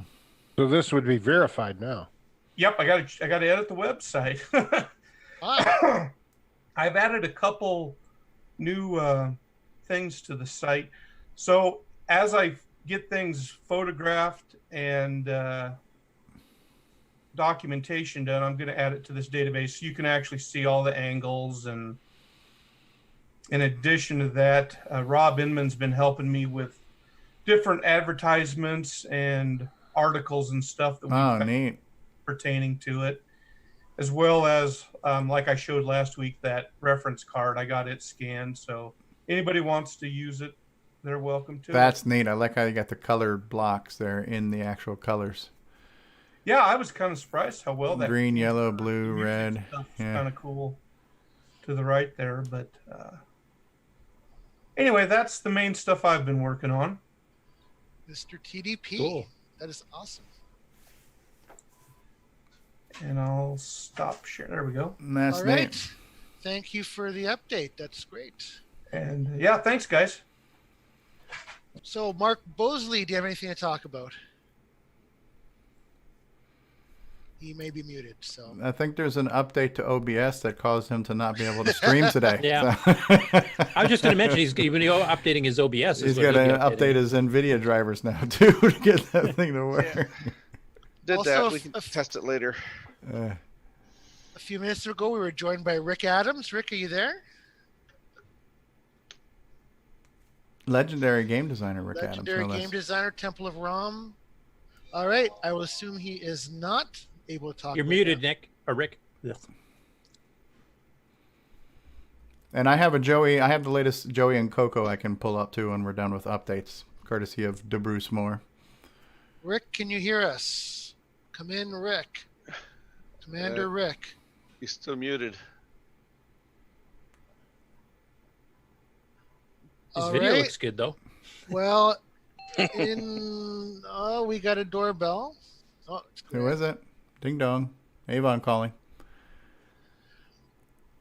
Okay, Rick, are you going to be able to join us? Or you can unmute him on Zoom. Has he been muted on Zoom? Somebody unmute him? Has he been manually muted? Unmute. I can't. I'm hitting unmute. It's not working. No. Okay. We can't unmute you, Rick. Your lips move, but we can't hear what you're saying. Yes, you have a self-imposed mute right now. He shook his head like he wasn't happy with comfortably his numb. Equipment or something. All right, so in the meantime, hopefully Rick can get going. In the meantime, I will, since we went through everybody else, I'll mention myself. Who are you again? I am Nick Marotta. Nick Marotta. And I think some of you may know I got my Joey this week. I don't know if I mentioned it at all, but I did get it, and it took.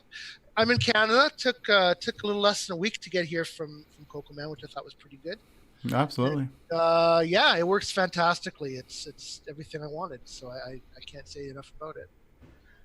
So I've got my deluxe joystick in one port and my Paragon in the other, and I'm able to switch between digital and analog depending on what game I'm playing, and that's all I wanted. So test. Oh, Rick, you're here. Trying to be. Yeah, we hear you. Okay. Boy, I got good and confused there. Do you have an update for us? Oh, sure. Maybe you saw on Facebook, and maybe somebody mentioned already, but I'm slowly going through the Temple of Rom code and putting in the comments. And I was looking at the part where it handles treasures. You pick up the treasures. And, here's the part where it adds the score of the treasure that you just picked up. And then I said, well, why am I calling the add score routine twice? Well, let me look into this. So I found out, oh, that's right. I remember. I had it programmed so that if the bat is chasing you when you pick up a treasure, you get double points. So nice. Yeah. Well, I had programmed that in, and I completely had forgotten about that until I found it in the source code. So I just thought that was kind of fun. And it wasn't mentioned in the docs either, was it? No, it wasn't. I specifically looked, and they didn't. I'm sure that I told them, but they didn't put that part in. So Curtis is a resident game expert. Was that something that you were aware of, or no? I'm not a resident game expert on that. There's only some programs recently I've been going through the fine-tooth code. I think William Astel's the one who did the disassembly for Rick, didn't he? Yes. Yeah, so he'd be the one to ask. You do have your CoCo game site, Curtis. Yeah, and you played a lot of games back in the day. You're like, oh yeah, I know this game and that game. Yeah, back when I was young, I used to play a lot of games. Exactly. But the source code to Rick. Temple ROM, I'm slowly commenting all, and it's like about 7/8 commented at this point. And all of that is actually on the web, on my GitHub, and anybody that wants to can look at that. Very cool. If you want to look at the 1/8 that isn't commented and come up with comments for it, that would be perfectly fine with me. I don't know if my comments would be useful. Oh, there's that stipulation. Oh, okay. Send comments on an 8x11 card to.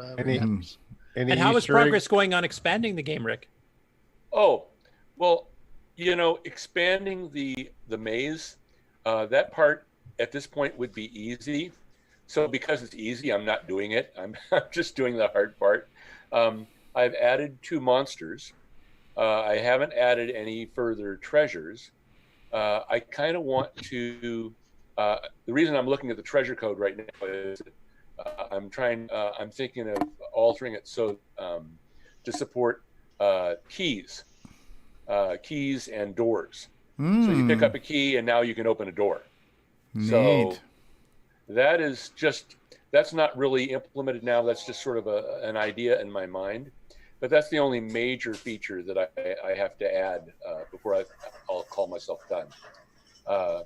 But specifying where the walls and the treasures and the monsters are done in a GIF that's done from a Photoshop file. And if you have Photoshop, you can pull that up. That's part of the GitHub too. And you can see the existing maze and all of the existing treasures and monsters and a couple of new monsters in there. And if you wanted, you could make your own. And eventually there's going to be some sort of a facility to turn that into a game. Or if you're a total fanboy and you wanted to do that right now and gave it to me, I would just build it and give you the result. What was that last part now about the building? What now? If somebody gave me a GIF that was made from that with a different level, I might find it, in my heart to run that through and build a game and give it back to you. Ah, okay. There isn't really an easy way to do that yet. I'm trying to think of how I might do that. Okay. So I'm done. Well, thank you, Rick. I do have something for Rick I'd like to show, though. Mm-hmm. I've spoken in the past about this gentleman that I got the magazines from, and that he had recently passed away, and I've continued to stay in touch with his wife, and she did send me a box of some other stuff the other day, and this was in it, a Delphi handbook. Yes. Oh. From the day. I have one of those. Yeah. Yeah. I thought that was kind of interesting. There it was kind of a handbook that kind of Very shows much so. of how the groups and the commands and everything that was laid out in there. So I just when I saw Rick, I thought about that. This book was in that little box of goodies. There you go. Very good. Oh, there you go. There you go. The Delphi Club. Yes. So. All right. Thank you. Go ahead. Also, someplace I have. Someplace I could probably find it.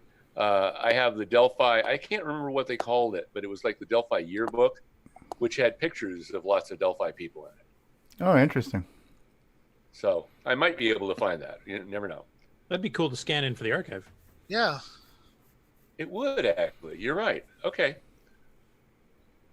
All right, I'm done now. You're not Again. busy enough doing CoCo projects. I just added another one too. So. Right.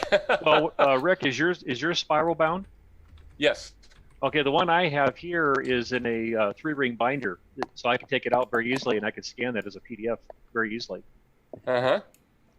So I don't know who that would go to. Not me, No, but I yeah. could certainly For the put it together. archive. Yeah. So, Yeah, Sure. Okay.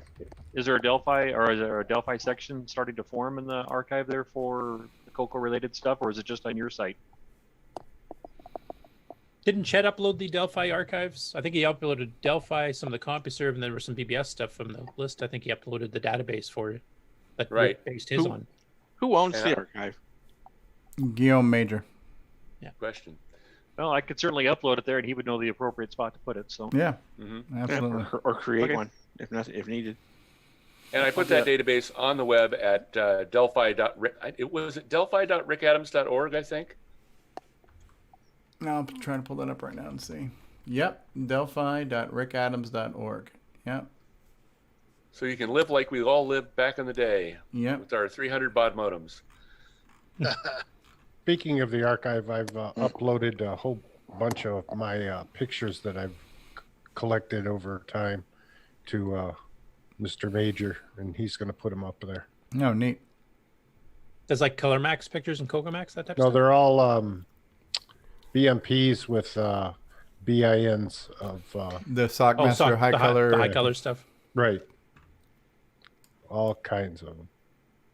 That's so neat. For me, besides the Joey this week, I did have one more acquisition. Somebody very nice in the group took pity on my pleas, and I finally acquired a speech sound pack. Yay! I've been so close to getting one, and the guy sold it out from under me and made me upset.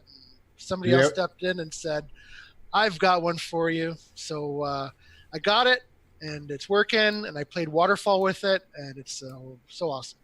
So you got an MPI too then? Oh, I have I already had the mini MPI. Oh, okay.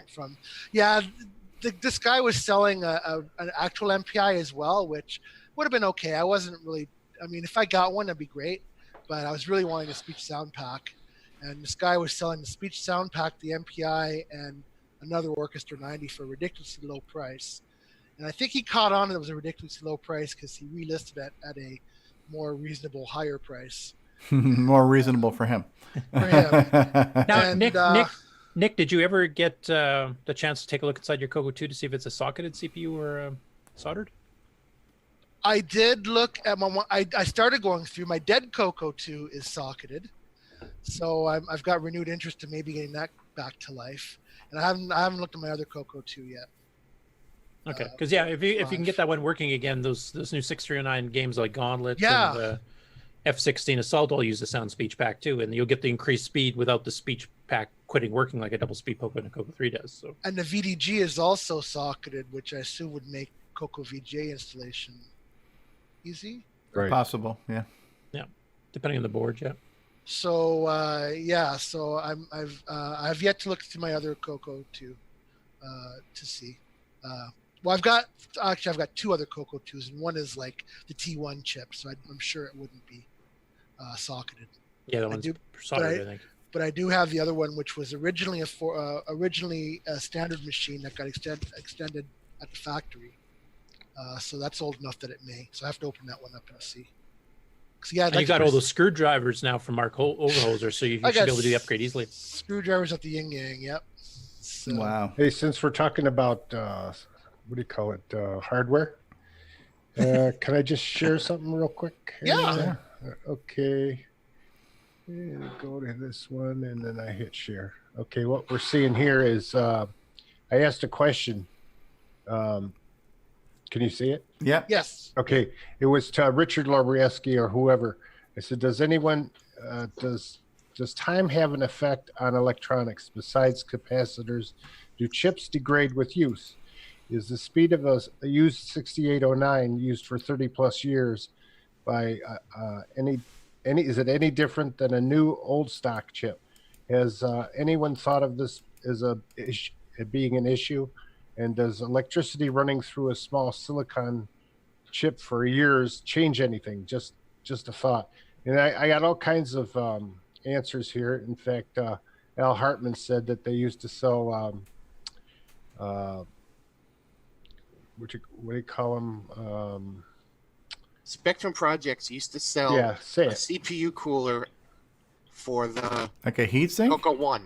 Yeah, well, no, what it was it was a replacement for the cover on the RF shield that was over all the major chips. And you buy this and you plug it in, and I don't forget how you'd hook it up to power. I don't remember how you hook it up to power, but you can see it there in that picture that Ron is showing, and right here, see it there in front of me, and that you would put in your CoCo 1, and you would have a fan to cool the inside of the CoCo. Now, the other thing that Spectrum used to sell was Bob used to sell these little metal heat sinks about the size of the 6809 chip. Hey, Al, what's this here? That's a PBH. That's a PBJ. Serial parallel. Yeah. Oh, okay. PBH serial. Yeah, I have one of those. They're nice. Yeah, I had one too.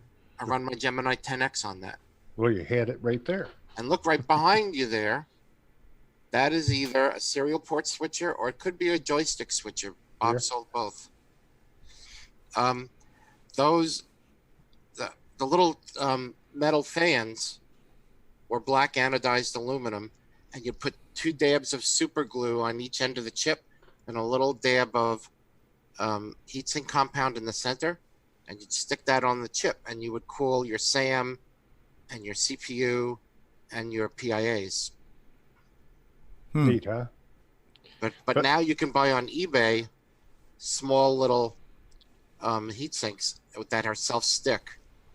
And a lot of the guys that recap Commodore 64s put those on the chips on the Commodore because the MOS chips are fragile and they tend to fail, and they fail mostly from heat.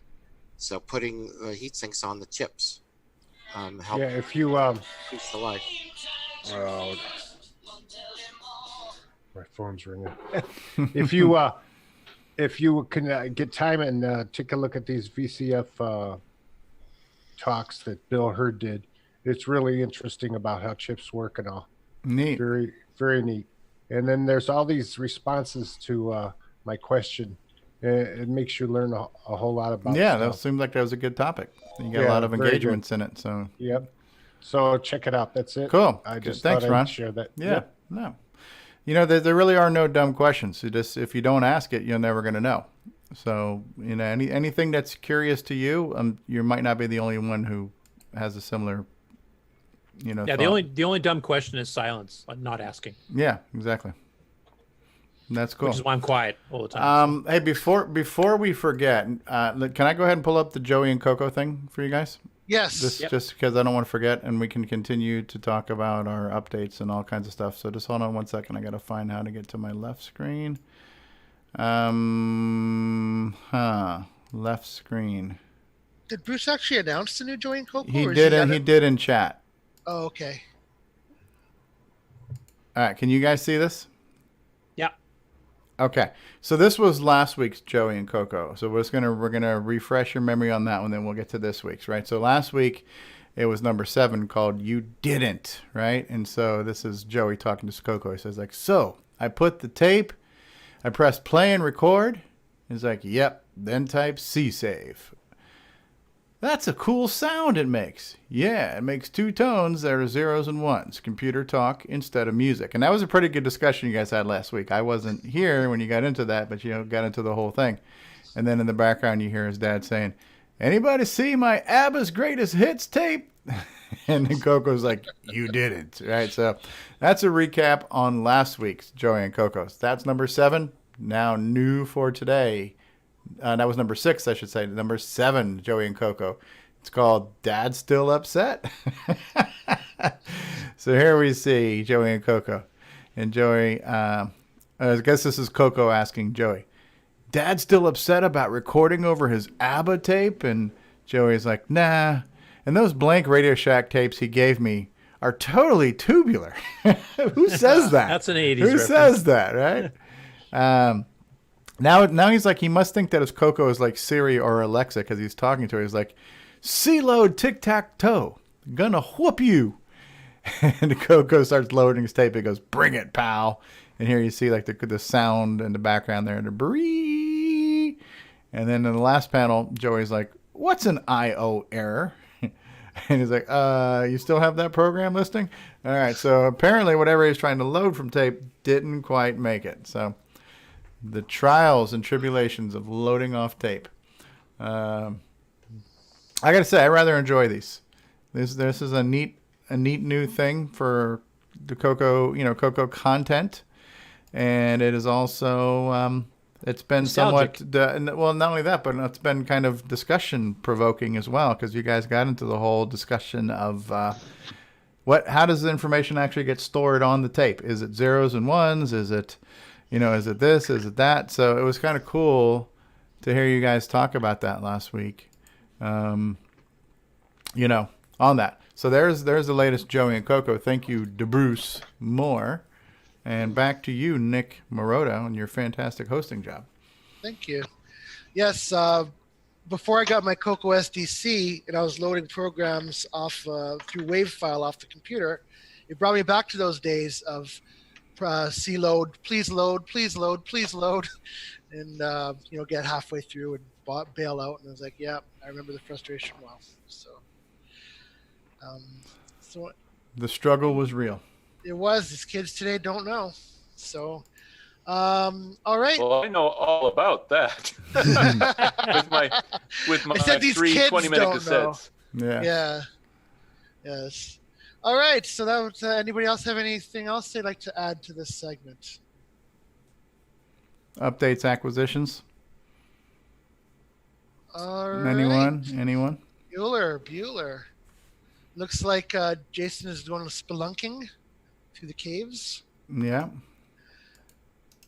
Jason, are you whipping out some more Joeys? What are you doing over there? Besides being muted. Of course, there we go. Little technical difficulty there. No, and just the only thing I could add to the whole tape thing is don't try to save on the clear leader. That was something we learned early on that didn't work when we would not have the special Radio Shack leaderless tapes. Speaking of Joey, I'm still waiting for my discount code on Nightmare Highway that came with the Joey purchase. The digital download code for Joey purchases for Nightmare Highway is division by 0 error. So is that actually the words division by 0 or is it the slash 0? //0? Yeah, there you go. All right. So that's also till Monday, right? You get the discount on the first. Absolutely. Yep. So you want to jump on that? Just go to canmakeit.com for your digital download. There you go. Actually, your brother did say he wanted a 5-finger discount on the Joey. So I want to talk to him about that and see what that means. I don't want to get involved. Yes. But I assume you must be talking about chicken fingers. Get some barbecue sauce. I'm actually getting hungry right now, so stop talking about it. Yeah, me too. That's actually okay because we may be running out of show. That's fine. Anything else to? My wife has a crock pot on, so it really smells good in here. Crack pot, you say? A crack pot. She's got You called your wife a crack pot. I did not. I'm already in trouble for getting a computer this week. Did you happen to see that on my? Yeah, What'd you get? I got a IBM single core computer from a guy next to at my mom's apartment complex. He's like the janitor or whatever, and they're cleaning out this house. And he says, "You want this computer?" I go, "Sure." So he gave me 2 Dell monitors, VGA monitors with it. And I showed it on my group, and my wife is going like, "Oh no, more computers? Did you just get these?" And I put on there like, I said, I rescued past tense. You rescued. There you go. And she goes, "Oh." And then I said, like 2 hours ago. Yeah. You got to bring it to a no-kill shelter after this. So. Yeah, really. So is there a cot in Ron's garage to sleep on? I have the observatory out back, which is real comfy this time of year. There you go. Nice. Okay, so why don't we go ahead and run a couple more commercials, and we'll come back with some final thoughts. Wow, you bring the actual word professional to professional show, Nick Marotta. I want to say. I listened to you, and I'm just emulating what I heard from the best. This is absolutely amazing.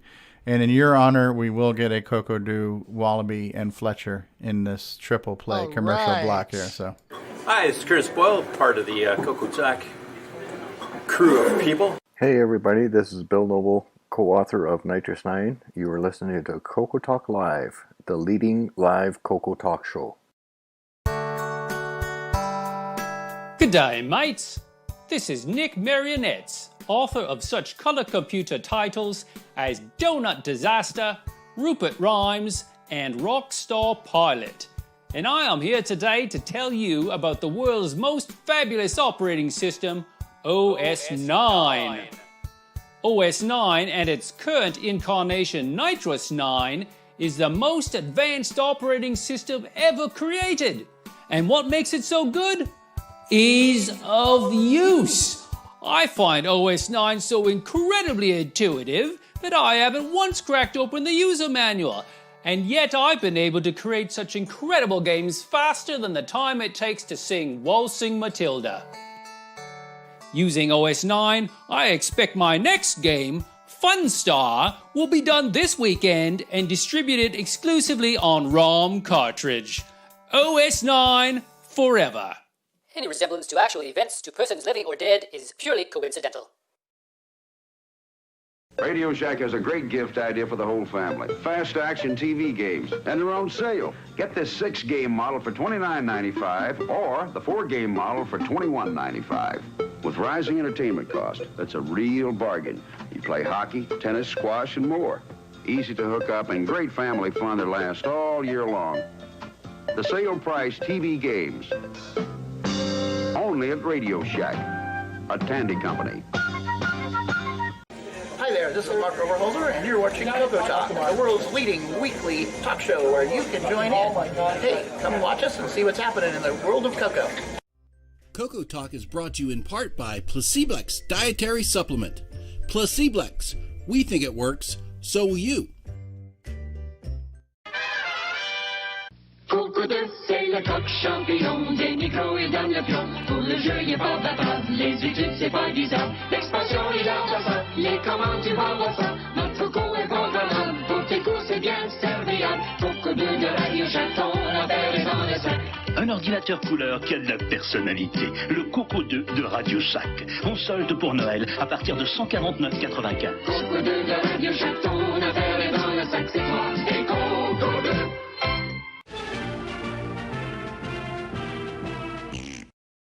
Hello, this is Grant Leedy with CoCoTALK. Got your Coco 3 yet? From the makers of the Switcheroo.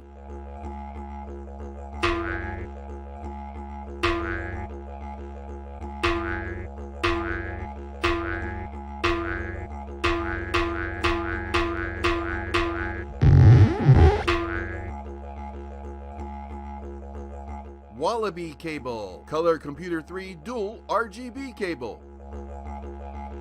Get yours today at cocoman.biz.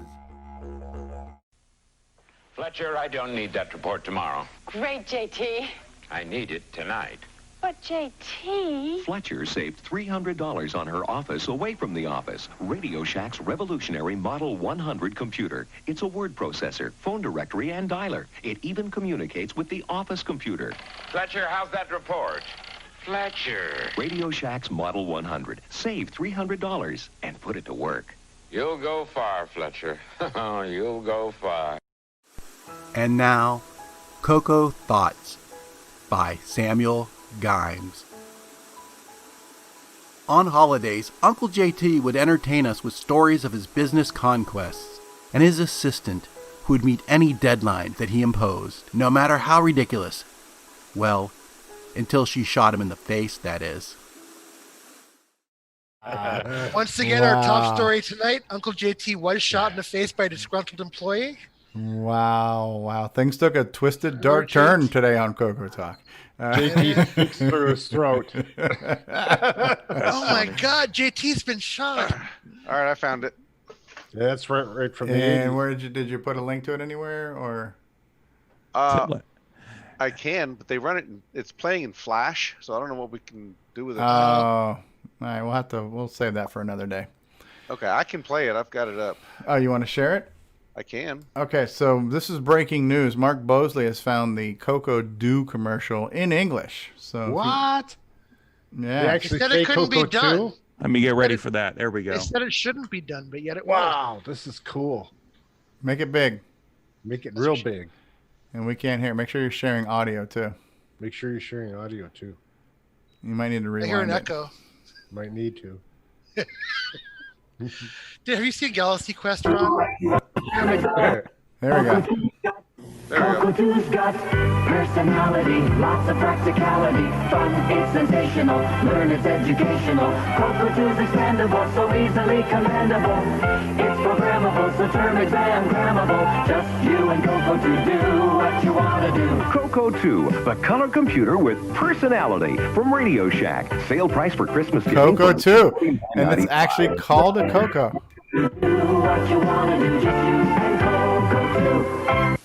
Wow. That is actually being called a CoCo. We never heard Radio Shack call the color computer a CoCo. Until today. Until today. History has been made. Well, until So the CoCo2 has personality. Yeah. Lots of practicality.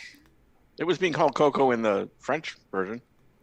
Right. Yes, but we thought that was just because they're French. You know, French kind of stick their nose up in the air at us Americans. We can actually understand it now. Yeah.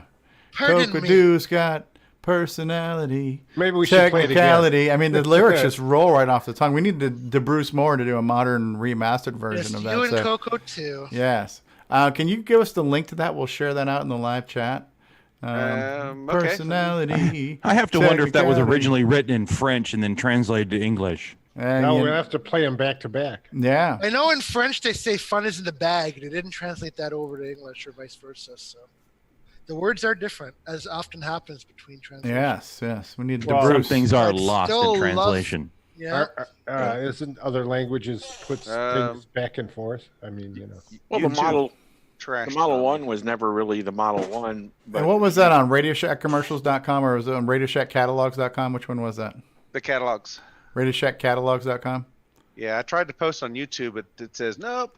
Well, just put it in. Here we go. Radio Shack Catalogs. I found it. Mark B to everyone. Yeah, it's on chat there. And let me just open that up. And it says, get a Flash player. Why we would need to get a Flash player, I don't know. I don't know. They But need to update that website. I am posting the link to the multi-chat across the multiverse, so hopefully you guys will all get that. It's on RadioShackCatalogs.com. We will find a way to download that into a normal video file format and add that to our rotation. So we'll get the English version of CoCo2 coming to an episode of CoCoTALK near you in the near future. According to commercials Machi, up there. I might be able to Machi, convert that. According to Machi, the CoCo has CoCoality. CoCoality. So I think we not should- personality, CoCoality. CoCoality. CoCo2's got CoCoality. I think we need to trademark Technicality. that. Who are we looking at there? Is that there's the photo album. Rick Adams has it. Cocoallergy. Is that you, Rick? How do I spotlight you? Right. Okay, I'm spotlighting you, Rick. Hold it up again. Hold up those pictures. This is Hello, the can you hear me? yeah. This is the Guys of Delphi catalog. I'd like Rick to order. Adams, there he is. I'd like to order a Rick Adams, please. Is that Rick Adams? Wow. Look Rick, at that. Him in 6 packs. You had the Rondelvo wig on. The beard.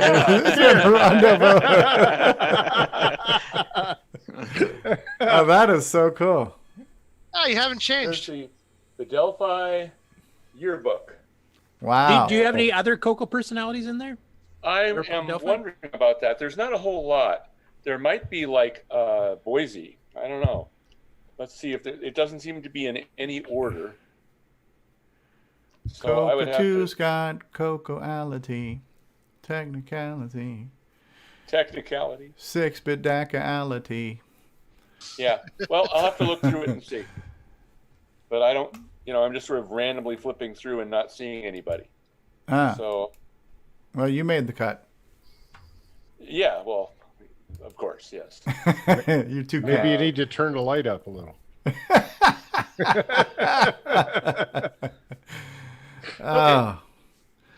Well, that was a good find. Thank you very much for that, Mark. Now we have a new jingle. Nice. Well, Nick The Marotta. French one will always be in my heart because that's the one we saw first. Absolutely. The English one is cool. Nick Marotta, you've done an excellent job hosting this week. Thank you so thank much. you. It was fun. Mark Bosley did an excellent job trying to stream the show this week, but technical difficulties pursued. Push the Other button. than It went failing poof. miserably, it went well. Yes. So no blue smoke, so we're okay. And we literally put Nick Marotta on the spot at the last possible second. I'm like, Nick, why don't you go ahead and host a show? And you did a hell of a job. You did a hell of a job, Nick. And so this is great. These fire drills are great because, like, it's nice that we have more than one person that can stream and other people that can co-host and host. And Rob Inman did a great job last week. Curtis and Steve Bjork tag teaming has been a great job. And honestly, the show kind of hosts itself. We've got the whole panel. We can all say our 2 bits and keep the train on the track. So that's great. Great job, Nick Marotta. Thank you, guys. Thank you, chat room. I didn't really mention the chat room, but thank you, everybody who was in there. Curtis and Retro Innovations and Al and Mark B. Rob Inman and Dave Phillipson. Ken Can Make It. Deep Bruce Moore. Matchy, Ben Drakes. and DeBruce, Ben Drakes, Curtis Amigos. Boyle, Amigos Retro Gaming. Davey Mitchell was out there. Mark B. Retro Innovations. The Fonz, yes. Arnold was there too, right? Arnold. He'll be back. Yes. So I think I just want to throw out a teaser that we might be able to announce this more properly, hopefully very soon. But one of the members of the community has decided to donate a CoCo to a good home. And so he's sending it to me. And it is from what I can tell, pristine CoCo 2 64K in the box with all the manuals and I think a cassette player too. So I will hopefully be receiving that soon. I'll make sure it fires up and do the 64K test and make sure I can play Sailor Man on it. And as long as everything is good on the CoCo, we are going to offer that up as a prize to a listener. We're going to figure out how to do that. But I think it needs to be game? Yes, we're gonna have another contest. We're gonna have a giveaway. It's gonna be a CoCo 2 giveaway, and I want to kind of tie it into the holiday. So maybe we'll make it part of a Thanksgiving thing. We'll figure out the theme and the cause and the effect. But look forward to a fully working CoCo 2 giveaway live on this show. Hopefully between now and Christmas. I'll donate a copy of Nightmare Highway. There we go. See, the community comes together.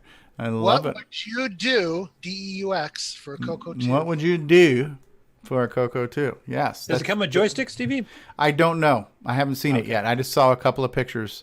So more to be, more to be revealed as time goes on. But just know that in the very near future, we hope to give away a CoCo 2 to one lucky listener of the show.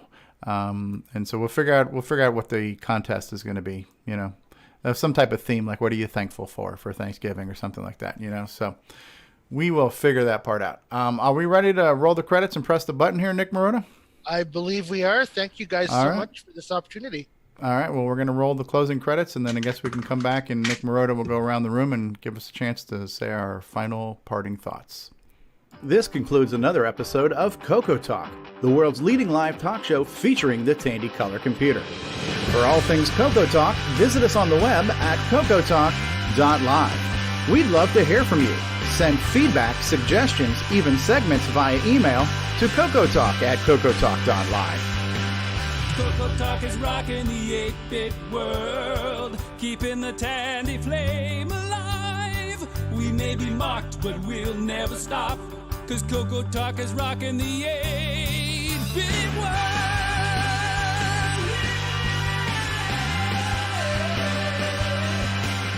Consider supporting the show with a purchase of merchandise from our retro swag shop at 8bit256.com. If you'd like to become a patron of the show, click the Patreon link at our website at CoCoTALK.live. CoCoTALK is rocking the 8-bit world, keeping the Tandy flame alive.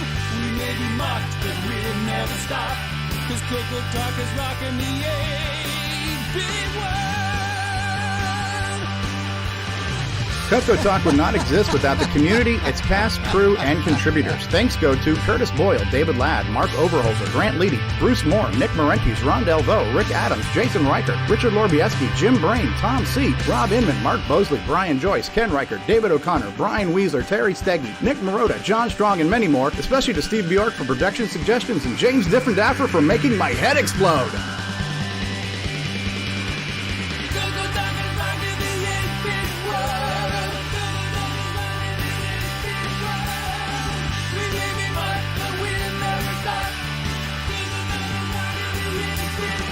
Please help support the CoCo community by visiting some of its various contributors. A list of resources is available at imacoconut.com. That's IMACOCONUT.com. The CoCoTALK theme song is copyright 2008 by D. Bruce Moore and Greg Sheeler. Mixed, mastered, and produced by D. Bruce Moore.